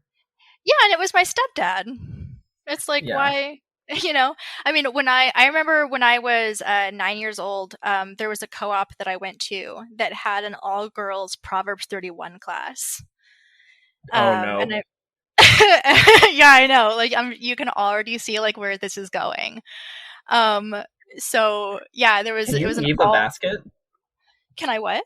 Weave a basket? Leave the basket? Weave a basket. Oh, weave a basket. No, Oh, no, this bummer. was all. No, unfortunately, they didn't teach us underground basket weaving, but like that would be kind of a cool party trick, I know, right? honestly. Like, at Like, least you could get that out of it. I know, like that would be kind of a cool like bet you guys can't do this, but I Right. can. Yeah. Um no, this was really all like we had like an enormous binder uh of like context to go through.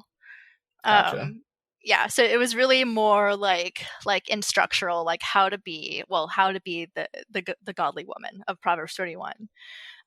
So of course we would really analyze and take apart Proverbs 31, and this was like a semester class, so it was very, very detailed. And I mean, I remember like the teacher's son happened to be like physically bullying me in other classes of the Proverbs 31 class, and I remember her saying like, "Oh, it's just because he likes you. That's normal." Wow. And you know, and like that just kind of played into the whole like context. And I remember her taking like a white piece of paper and crumpling it up and then like spreading it out. And I don't know if you heard this before, like this example, like spreading it out and saying like, this is what happens to you if you have sex before marriage. You will never be perfect again. Yeah. And at Golly. 9 I was kind of like, what does that mean? Right. No, that's what's so crazy. Is they're like trying to like scare you from something you don't even understand I'm to like, begin with. I'm like, I really don't even think that I knew about sex yet when I was 9 years old, because Yeah. I had like a really sheltered childhood. Right. Apart from scaring you from something that you didn't understand, which is kind of wild. Yeah. And I remember like the teacher like going around the room and asking like these girls like what is it that they want to be when they grow up, and you know, most of the answers were like, I want to be a obedient wife. I want to be a homeschooling mom. I want to stay at home mom. I want to do this. And I was kind of the only one that had a weird answer. And I was 9. I was like, oh, when I grow up, I want to live with wolves. Yeah. You know, And as you do. and I and my teacher was like, oh, that's special. Like, okay. Yeah, well, and that's what's yeah, it's like that isolated feeling, right? Where like you're in you escape with your imagination so much. Because that's what you have. That's not what's directly the same routine in front of you. I mean, I was homeschooled as well. Hmm. And For I how would long can I ask? my whole life. Yeah. Yeah. And I never did any like co-ops or anything actually. So Mm, uh cool.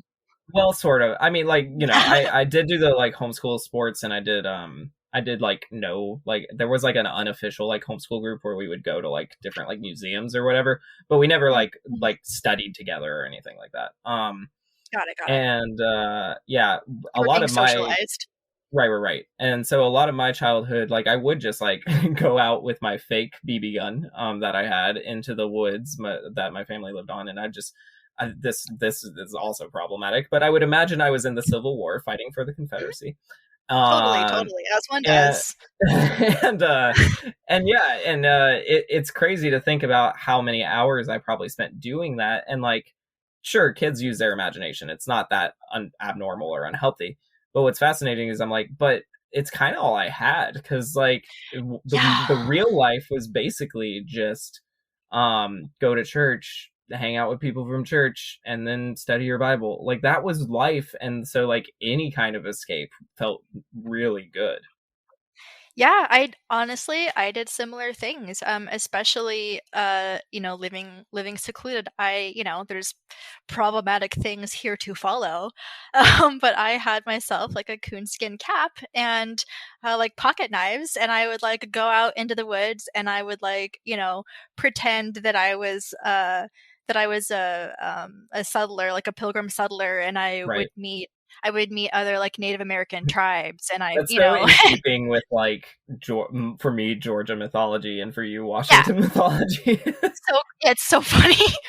Yeah, and I would like pretend to like talk to trees, and Right. like, and I would like find all these like imaginative adventures, and I would like climb up in trees. I don't even remember what I would do up there. Maybe read, or like just have an imagination, or climb, or see how high I could get, or whatever, but it's kind of interesting to me now thinking about like, wow, that was not like an average childhood experience, I Right. guess. It's there's something almost beautiful about it. Like I'm not trying to take away the kind of like, I'm Yeah, a very imaginative adult, and like I still am.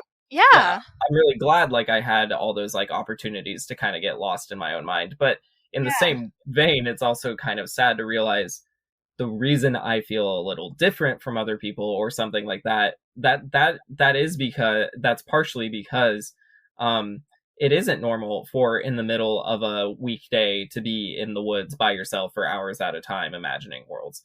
That is different than the average child. So yeah. Yeah. Yeah, you were escaping. Yeah, we were both escaping a lot of things in a way, and just kind of creating like our own sense of reality. We were escaping the cult of Christianity, and there's going to be an ad Whoa! here. And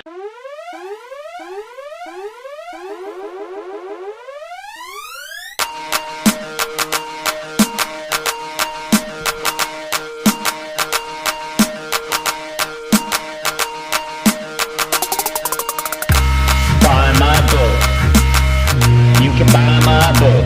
Yeah, take a look at VernerBooks.com. Take a look at VernerBooks.com. You can buy The Cult of Christianity, a church's control, contain, and convert at VernerBooks.com. It's by me, John Verner. Go out and buy my book by The Cult of Christianity at VernerBooks.com. It's gonna like be Whoa! like pew pew pew pew, and so shifting gears a little bit, one of the things I wanted to talk about in regards to like early childhood indoctrination is just like as we grow older, humans have both a need for like community and autonomy, right? This isn't about being an introvert or an extrovert or enneagram types or astrology signs or anything like that. What I'm talking about is like while the degree to which like someone might be more comfortable with like varying extensions of what they need from other people and how much alone time they need, the bottom line is people do need other people, and people also need alone time. And so like when you're a child, you're like much more dependent, but in a healthy environment, as you become older, you become more independent. And this is where religions get tricky, because the community you're in can appear really supportive, and what they're actually doing is regressing you. So like an analogy might be like a bartender can be a therapist of some sort, but sometimes don't get that the alcoholism of their regulars is actually detrimental. Or like how like lifelong friendships can be comforting because you've been friends with them so long, but you actually sit back and realize the friendship was toxic. Likewise, religions, and in my expertise or my experience at least, Christianity especially can appear to be like really loving community, when they're actually just manipulating you the whole time. Yeah. Yeah. I mean, I have nothing to say, but absolutely all of that. Like, you're 100% right. Like, is there even a question? Like, Yeah, well, it's I totally agree with you 100%. yeah, and it's hard because I think like privacy is a necessary thing, and like in an increasingly public world, like with social media and whatnot, it is harder and harder for younger generations not to like share every moment of their life. Um, and everyone now is kind of like a mini celebrity, and so like we kind of like unfortunately have like the same kinds of problems that celebrities used to classically have. um and in contrast, it's also true that humans like do benefit from like being vulnerable and brave and expressing their authentic self, so it's a balancing act. But I think Christians actually get that balancing act backwards and put the scales in the wrong places, because evangelicals like encourage privacy where there should be vulnerability, and then like publicly humiliate private issues. And it's fascinating to me that they get it so backwards. Um, Honestly, yeah, that dichotomy is also really fascinating to me as well.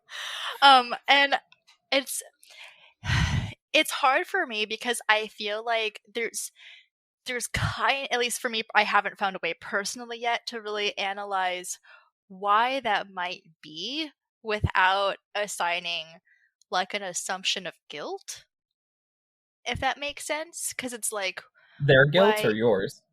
their guilt? Because it's like, what is it that you deem as private, and why do you deem it as private? You Right. So, know? like, a classic example that I use all the time is like everyone, and I mean everyone who's been in Christianity, Hmm. has either directly known or known someone who has known a pastor who slept with a secretary. Every Yep. single one of them. Yep. And there's a lot to say, and sometimes and I'm always heartbroken because what happens to those pastors is always an extreme. It's always either, well, God forgives them, who cares, or it's like he should be banished from our community forever and should never get, like, it's so radical, like the extremes. There's no actual help available for the woman, him, or the congregation that just experienced that.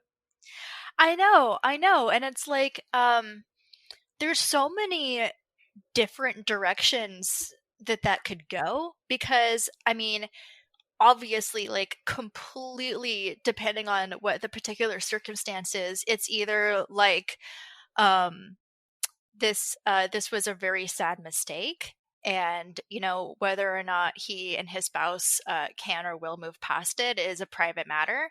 um or it's like, all right, this is kind of a symptom, like just a symptom of a marriage that is not working, and maybe that's something that is to be evaluated, but that would also require divorce and separation and autonomy being evaluated. And also um require an environment where divorce isn't super stigmatized. Exactly. Or it could be like, oh, well, what is monogamy the only option? I don't know. Yeah, It like, yeah, for sure. Well, and but then exactly. Like, yeah, and even with that question, you start running into some problematic images so many other, of yeah. a pastor playing polygamist in Who, order to just get laid. mhm, mhm, Um, and exactly, like, and exactly. so yeah, it's all tough stuff. And I don't mean to like try to act like we know like the simple solutions to everything, but Yeah. when you hear these stories and you step back, like it seems so obvious that like whatever the formula is, Christians consistently do the opposite of what they're supposed to do. Yeah. It's wild. It's it's really interesting because the way that I, just to use as an example, the way that I have my Instagram set up, is as a business profile. It's like completely free to Same, do actually. so. Yeah, it's completely free to do so, and you can do so for whatever reason you want. I happen to love writing, so I'm like, I'm a writer. Cool. So because of certain features that come with that, I have more access to visual things. So, so I can still see that like ex church members, siblings of ex boyfriends, people are still keeping tabs on me every day, every hour in some cases for years. And I can also see exactly like when certain posts get viewed more times, when things are sent to people, like things like that. So, I mean, obviously, it's pictures where I'm like showing more skin or talking about something controversial. Um, and it's like, it's so crazy to me how like obsessive of a hold people have on that, and like on certain obvious topics that, certainly don't surprise me. But at the same time, it's like, their accounts are private and I don't follow them because I just simply don't care to. And their accounts or whatever it is that they're dealing with is private, and they consider like certain beliefs to be very, very private things. But at the same time, they are still consuming, they're still being part of the same coin of like actively consuming the thing that they are so against. Absolutely. Well, and you're talking about this privacy issue, right? Like a private Instagram is a great example. So and this is not, if I'm gonna say a disclaimer that won't make sense until after what I say. Okay. The disclaimer is, if I invited you on the podcast, I really want you here and I respect you and I love you. But I will now say, if I invited you on the podcast and you're a Christian and you're scared to explain your faith to me, it's a little frustrating, because I'm like, well, isn't that the part of you that is supposed to be vulnerable? I'm not out here to humiliate you. I'm not out here to do anything like that. I just want to have an honest conversation, and that is more intimidating to Christians. But if I were to talk about a friend who just went through a tragedy, let's say, call it either like a miscarriage or something along those lines, if I was to say something about that, then like there would be some sort of like anti-abortion comment within like 30 seconds. And that's like, why is that what you're comfortable dealing with publicly, but your actual faith you don't want to come talk about and be honest about? Yeah, and see, that is the exact same reasoning to where, in my mind, it brings me back around again to like, in any other circumstance, when someone has that response, it's called defensiveness. And they're defensive for a reason, right? Exactly. So it's called defensiveness, and it's like, I am genuinely not here, like there is a right way and a wrong way to address Christian beliefs. And I have certainly gone through growing pains, as I'm sure a lot of people find it necessary to go through growing pains. But it's like, if it's, I'm here to ask you questions and clarification. What is it that is making you so defensive? Why is it that you feel the need to, I guess, act guilty? Why are you acting guilty? Right. Why are you acting guilty is a perfect question. And I'll even, to backtrack even a little more, I will say I understand that the title of my book is inflammatory. Like, I understand like calling Christianity a cult. Like, I have to expect some antagonist when I say like a blanket statement like that. I'm glad you named it that way. Well, the way I look at it, and if you listen to the previous podcast when it finally comes out, it like I'm pretty clear that I'm just defining what I view it as. I am still attaching a stigma to the word cult. Like, I'm not completely erasing the stigma. I'm like, no, I mean something bad is going on when I say that word. Yeah. But I also mean that just because I view, and one big qualification I make, and I'll make it to you just because you might not have heard me make this qualification before. When I talk about Christianity, I'm talking about white evangelicalism in the United States. I say that all the time. I shorthand it with Christianity sometimes, but like, I mean white evangelicalism in the United States. Yeah. And that's exactly what comes to mind, and that's how I was raised. Totally. Right. Exactly. And I think it is what most people in the US at least think of. And so, yeah, that is a cult as far as I can tell. And the bottom line is that evangelicalism, like in dogma and in practice, like it seeks to erase your individuality. They think and they teach that you are dust, that you don't matter, that you're a pawn in the chess game of life. And they will counter, if I was like, that's what you say about me, they'll counter that by saying like, you're beautiful. God has made you a new creation. But I even remember as a teenager, like I found it so hurtful that like my non-Christian friends were not considered beautiful. They were only like beautiful in as much as they contain the image of God or whatever. But that was just a codified way of saying we are the right ones, they're the wrong ones. And Yeah. and it's frustrating because There's no equalizer. there's no equalizer, there's no common ground in any of that. There's no we're all one human race struggling to figure out what life is. It's all very we figured it out and they haven't. And if you start to meet, like if I start to stray from their central message or start to stray from their control, then I'm one of them and not Yeah. part Oh of no, the he's community becoming one of anymore. them. Catch him, catch him. Exactly. Yeah, Exactly.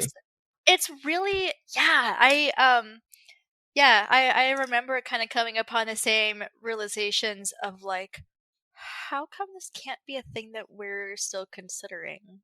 Like, and just talking about, because I mean, I haven't experienced death. I don't know what happens, you know? Yeah, And it's like, especially what? eternal life bit, right? Because it's like, well, if there's an eternal life, it's certainly hypothetical because we Of notice that everything course. dies. So it's a faith-based Yeah. thing. Like, and I can make a lot of arguments as far as like if you want to talk about like literal energy, like what happens, but like spiritualistically, like I don't know, like you don't know until you experience it. And like I remember being like, why is it like such a taboo thing to question that or to wonder about that?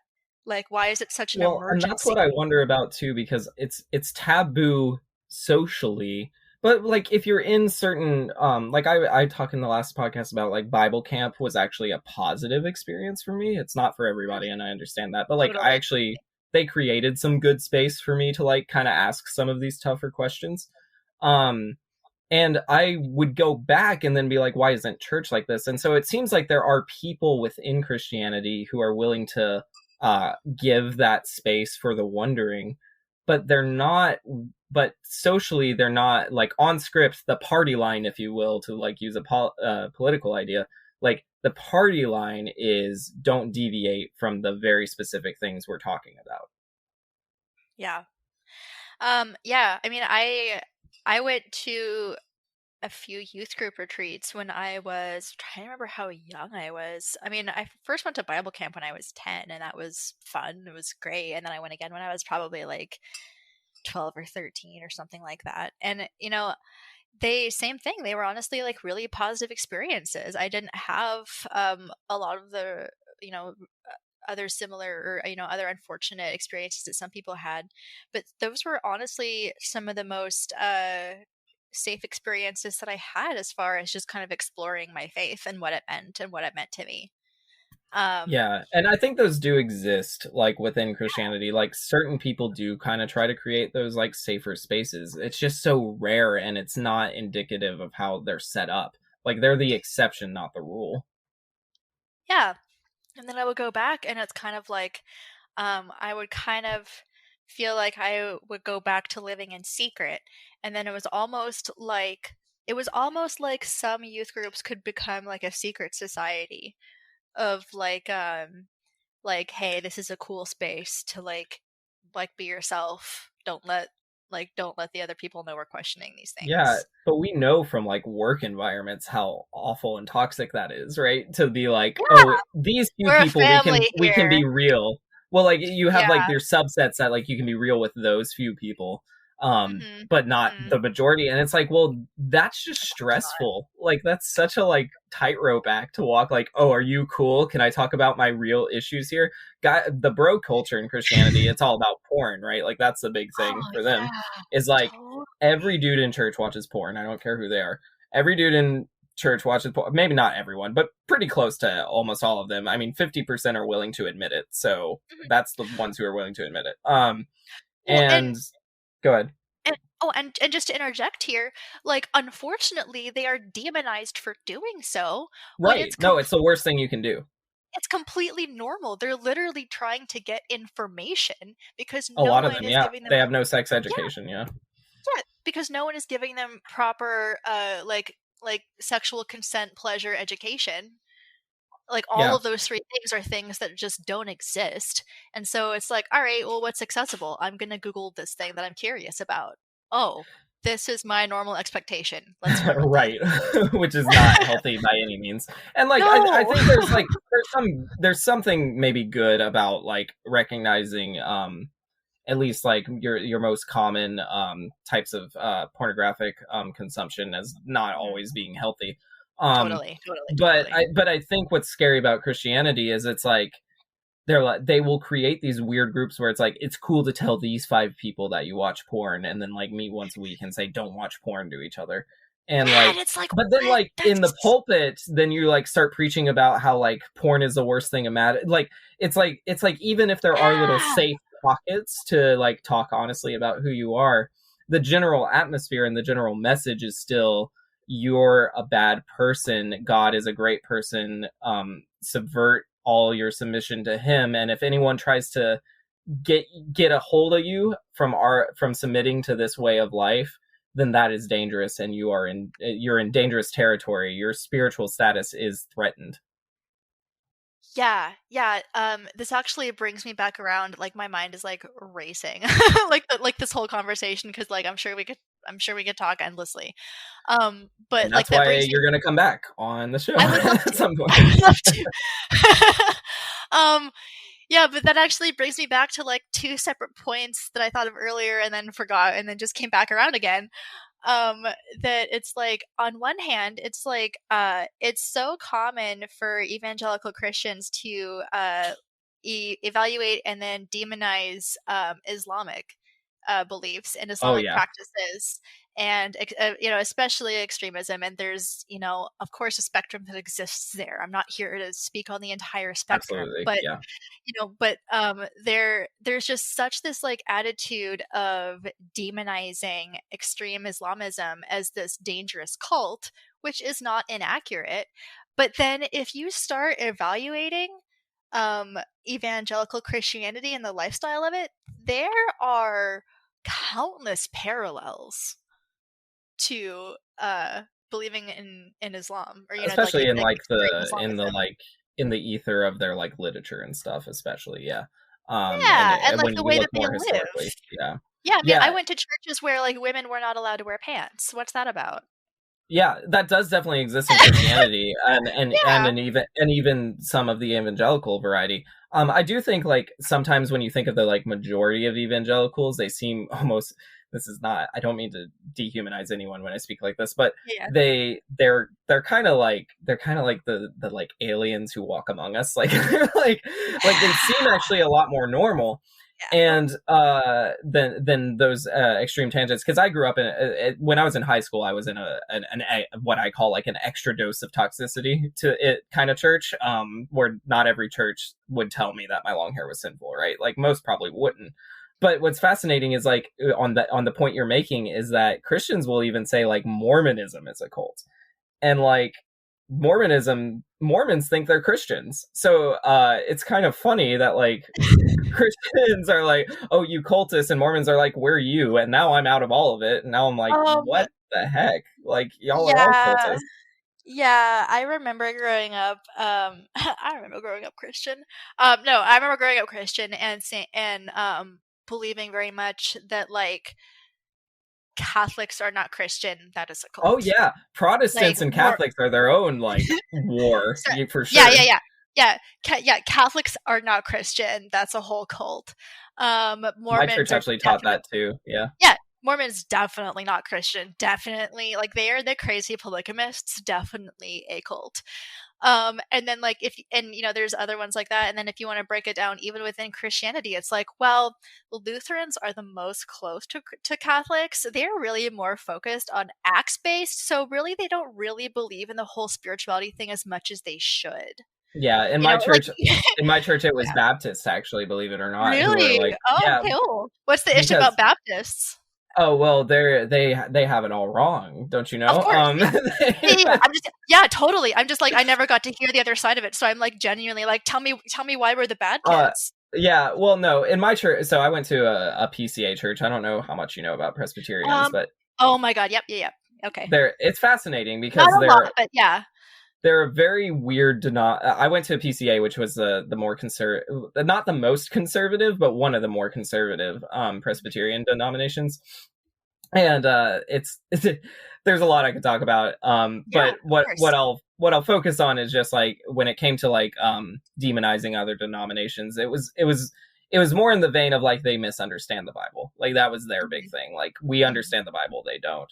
Yeah. And it's crazy that they don't drink alcohol. Like that was kind of like it's like alcohol is chill. Like why are they so weird about alcohol? That was a big one. And they Yeah, were yeah. right, but it's still funny that they're like, but we were weird about like, you know, pot. I mean, like, like it's like who, like, where are the lines being drawn here? It was very odd. Yeah, yeah. God, that's so funny. I'm sorry, maybe that's offensive. Yeah, that's so funny. I mean, I know that Baptists definitely had a reputation for being like dry and dusty and serious and boring. And as a teenager, and also when I was 19, but still had friends going to these churches, I had a lot of friends that went to churches that you're not allowed to dance, play cards, swim with the other gender, like really kind of Swim with strict the other rules. gender. I haven't heard that No, one. don't you know? I've heard don't dance with, but I've never heard don't swim with. That's Oh, don't you fascinating. know? Water's sexual. Well, I mean, they're well, yeah. We could get into like like the One Piece thing and all this stuff. Like, oh my gosh. It's a it's a whole thing. Yeah. So like we actually had like real life like footloose groups where like we would go and like drink beer by like a lake and like swing dance to country music and When was this? in secret. Like Um what time period in your life? this would have been after I moved out for the first time and I was 19. But all of my friends and I was still going to church, but all of my friends went to different various churches. I think that's what's to try to tie all this together. I will say that like what I'm the theme seems to be that this is not a normal way to grow up. Like and just because it's common doesn't mean it's normal, right? Like it's fine to grow up with faith, general word, right? Like it's fine to grow up with some sense of spirituality, and it's probably even fine for like parents to kind of like encourage their ways of thinking. I mean, how could you not, right? You're a parent, like you're gonna encourage the way you think to your kid. I think there's still a way to foster like open-mindedness in the home, but it does make sense. Like you're like, I believe this. I'm not gonna like tell my kid against my beliefs, you know. So like I'm fine with some level of that, but this is clearly like an unnormal way of growing up, just based on you and I who have never met in person. We missed Pride Parade in Seattle. I'll always be sad about that. But we've never met in person. We have one connection through a mutual friend, and yet our stories and we grew up in very different churches. Like and I went, you know, 3 times a week. You went every now and then whenever your mom felt like it. Our family structures were very different. All this was very different, yet there's still all these commonalities and these indicators that what we grew up in was damaging. And I even talk about in like safe spaces, whether it be therapy or with friends or whatever, about how even though I reject a lot of the indoctrination I received as a child, I still struggle to find my like automatic like neuropathic responses in life. Like in other words, I do not believe like there's a God punishing me for my past bad actions, yet it still feels like I'm being punished when I'm suffering and like it's Yeah. somehow my fault. Yeah. Yeah, sometimes if something happens, I'm like, is God punishing me?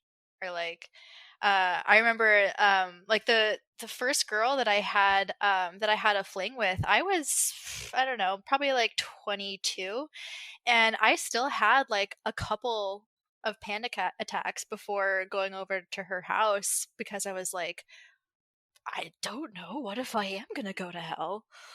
Wow, so they were that specific. It wasn't just this is a new experience. It was also like I'm scared about Yeah, I was what the consequences. terrified. Yeah. Yeah, I used to like practice like all the way into adulthood, like turning up my shower as hot as I could stand it to see if I could stand it just in case it was true. That hell is true. Yeah, just in case like I would go to hell for certain specific things because I took God's name in vain too many times, or like because I liked girls, or because like, you know, whatever it may be. Man, I mean, and Yeah. like, it's great. It's amazing how like in some ways like different experiences like seem like it's like if it's not your experience it seems like almost like harder to imagine, but like when it's me I'm like, but then I like to go back because like I hear that I'm like, oh, I never did that. I never like put a shower all the way on hot to see if I could stand hell's flames. But then I'm like, but you were mentioned communion earlier, and I would just imagine like every single time I took communion, I was just desperate. I was like, God, I hope there's nothing I forgot about some unconfessed sin or anything like that. And Yeah. just being so anxious as I was like eating bread and drinking wine because the pastor had told me that I was like eating and drinking further damnation upon myself if I took of the sacraments in an unworthy manner. And that's like, it's so, yeah, it's very I'm sad so when sorry. you think about that and how like Yeah. how much of an impact that has, especially for, you know, in my church we had communion every week, so that was a Yeah. weekly experience I was having. Oh my God. Yeah. Yeah. Growing up, if I remember correctly, I believe the Baptists usually practice communion like once a month. That's pretty typical, yeah.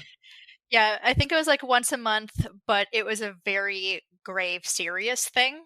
So it was kind of like Well, it's not like a memorial in Baptist culture, from my understanding. It's very much yeah. like focused on the death of Jesus.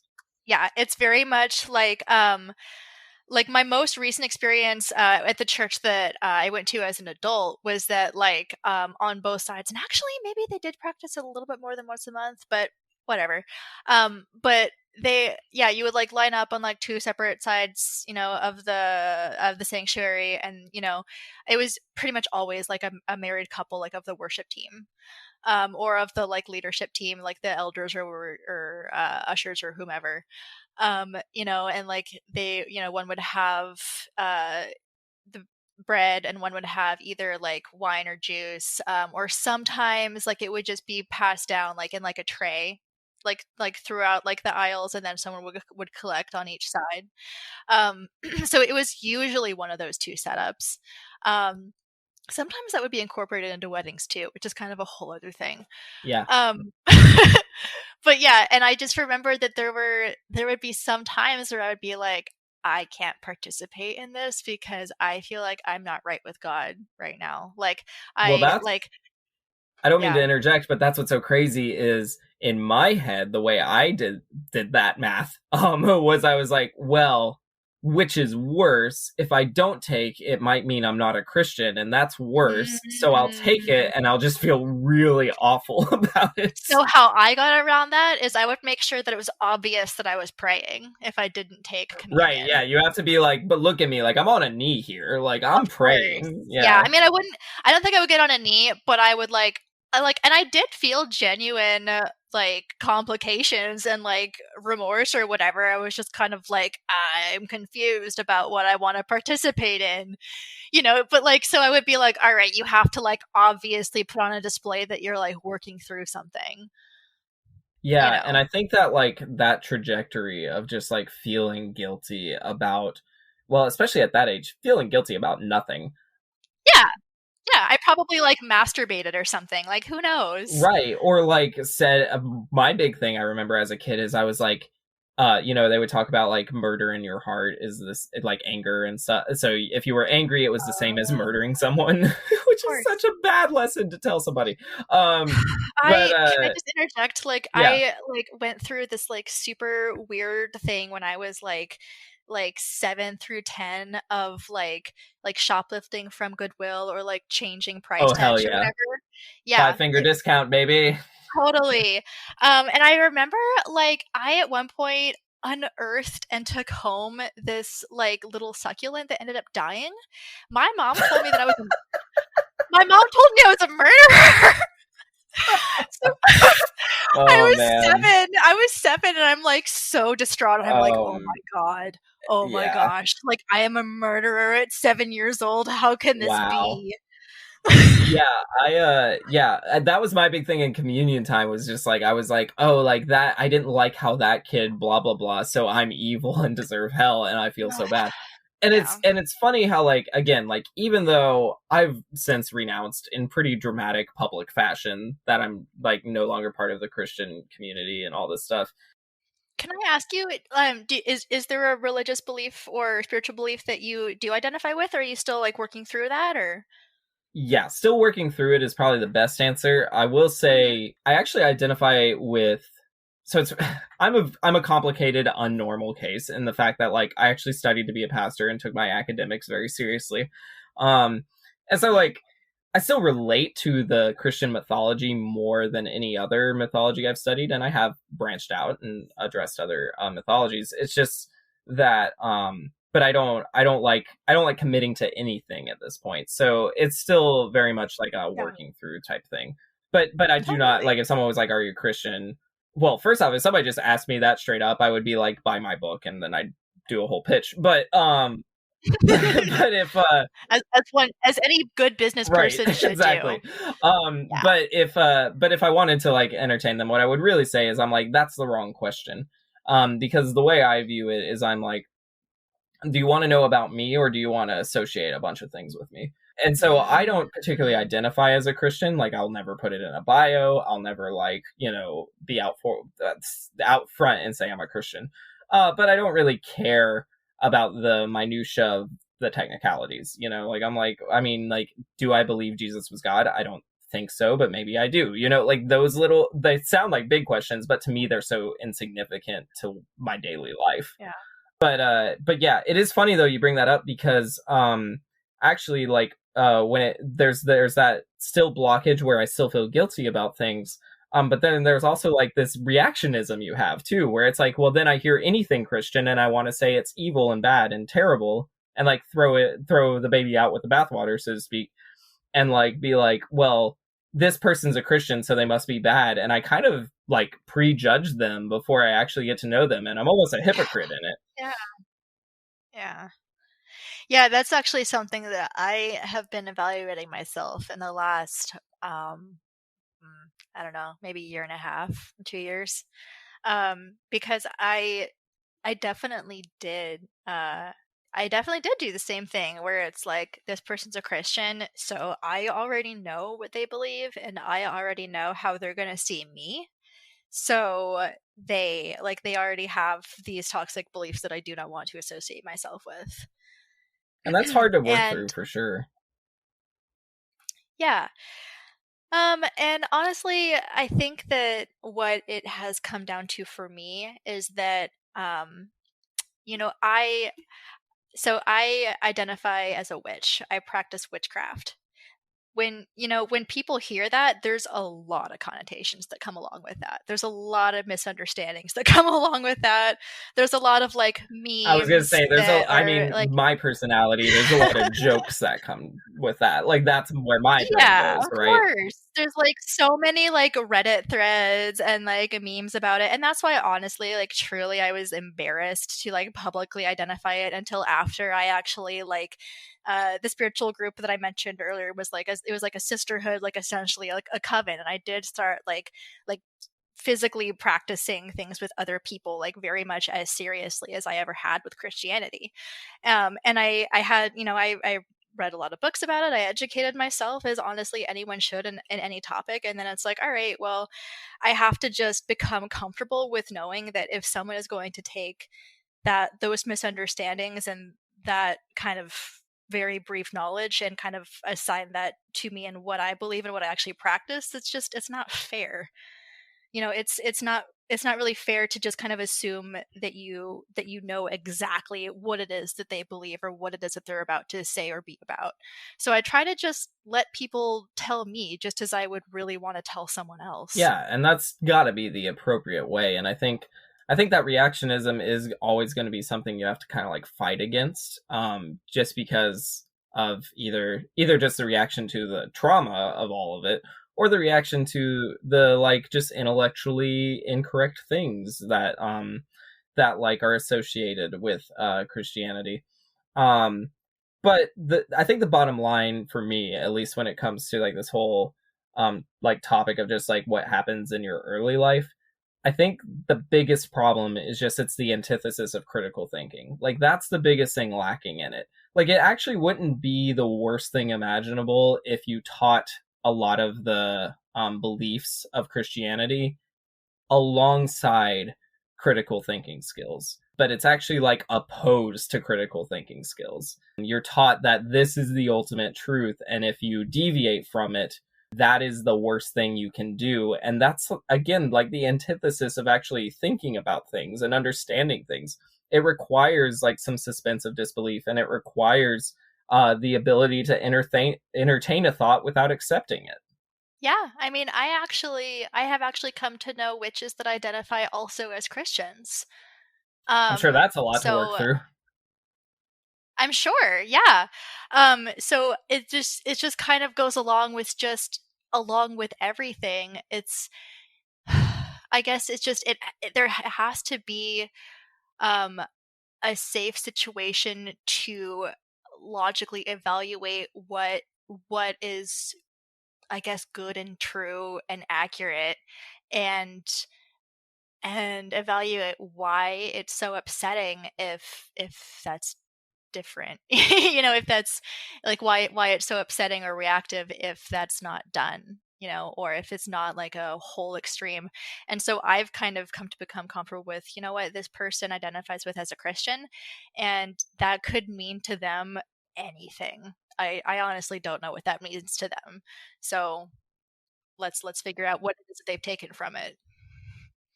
I wonder how much better of an environment we like. I feel like we could do that. I feel like society could move in that direction actually pretty easily if we were willing to fight against the indoctrinative practices. And when I say indoctrination, I don't just mean like teaching kids things you believe. I mean like almost like coercing them into containing them, like to saying like if you deviate from this group, bad things are going to happen to your soul.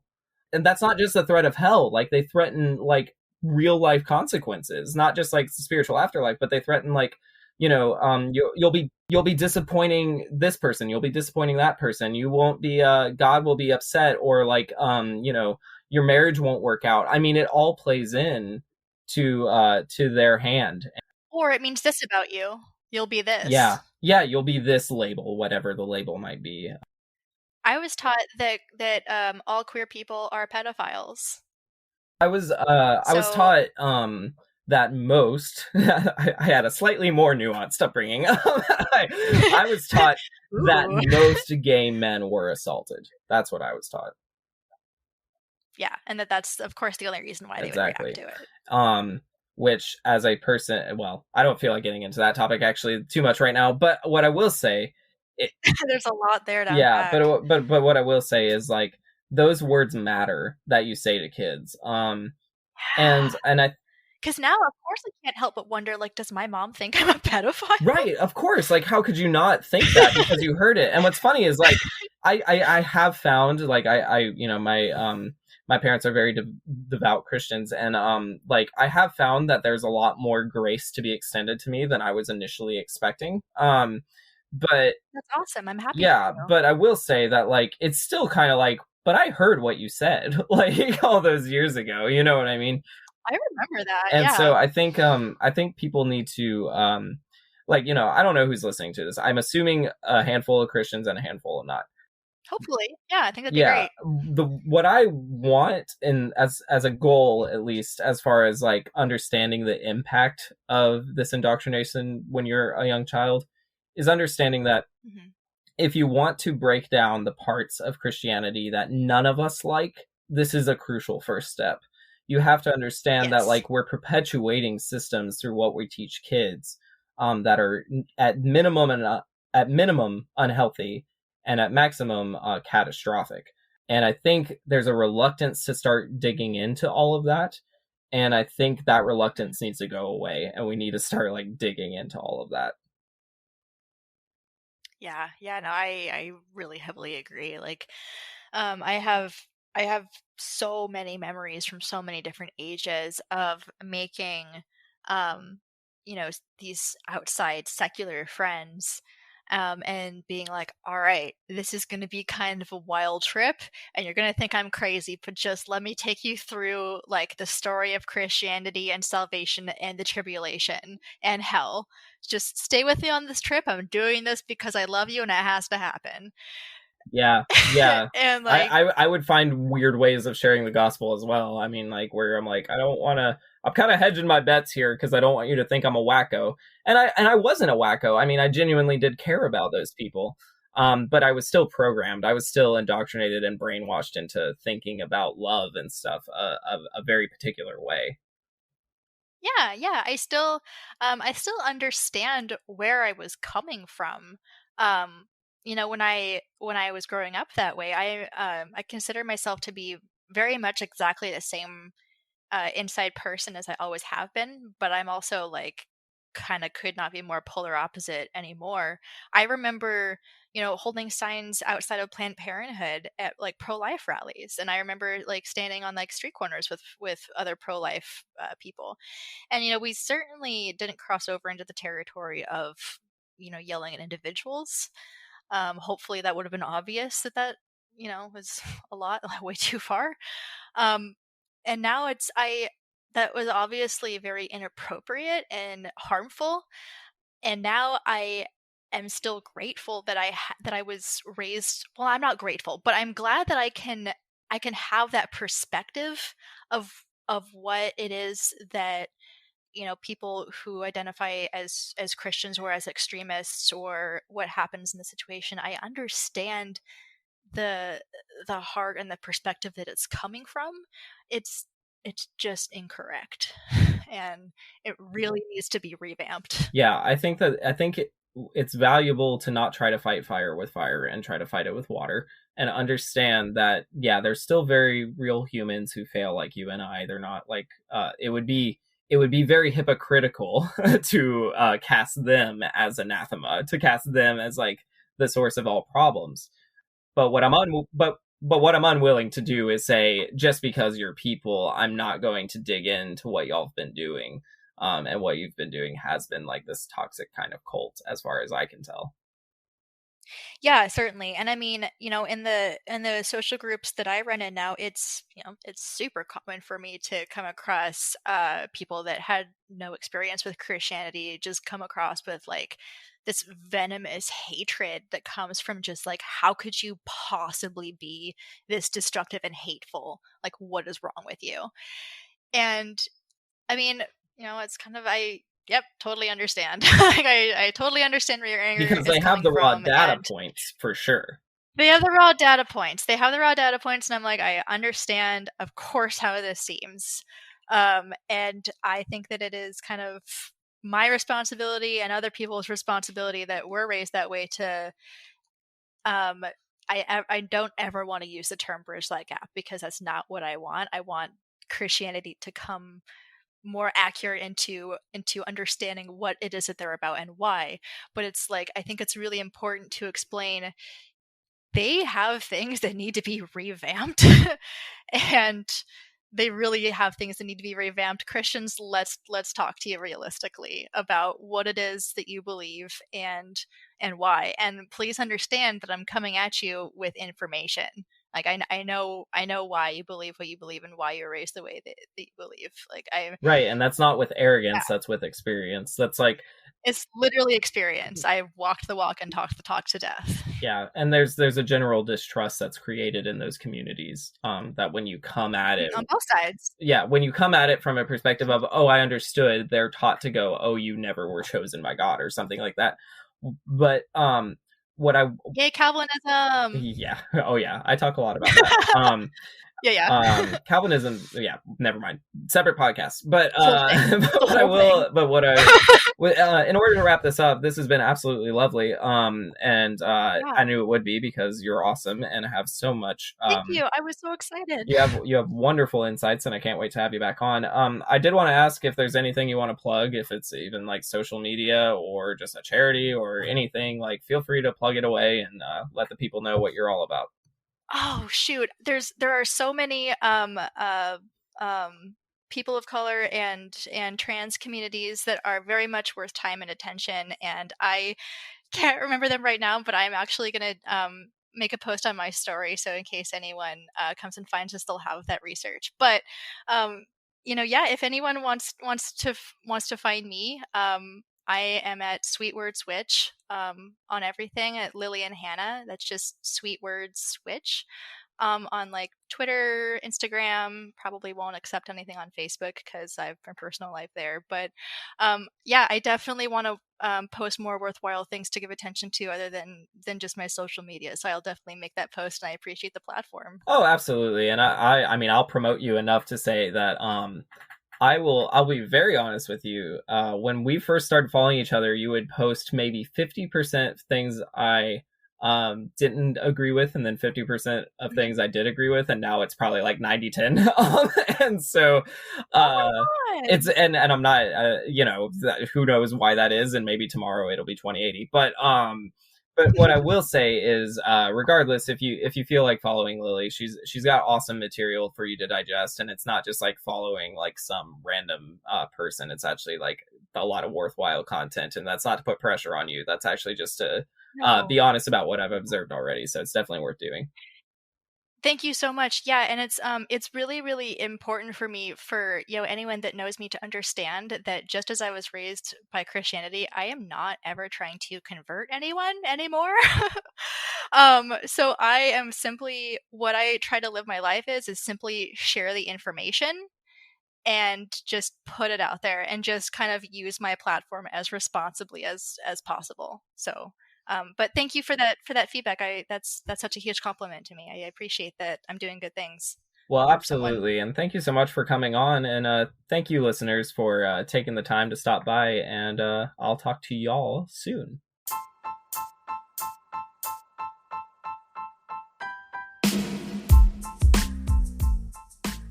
If you wish to learn more about what's going on in my life, or wish to purchase my book, go to vernerbooks.com. If you'd like to support this podcast, please continue to listen, follow, share, and consider supporting through the link in the show's notes. For as little as 99 cents a month, you can help me book guests, upgrade my production value, and start exciting projects.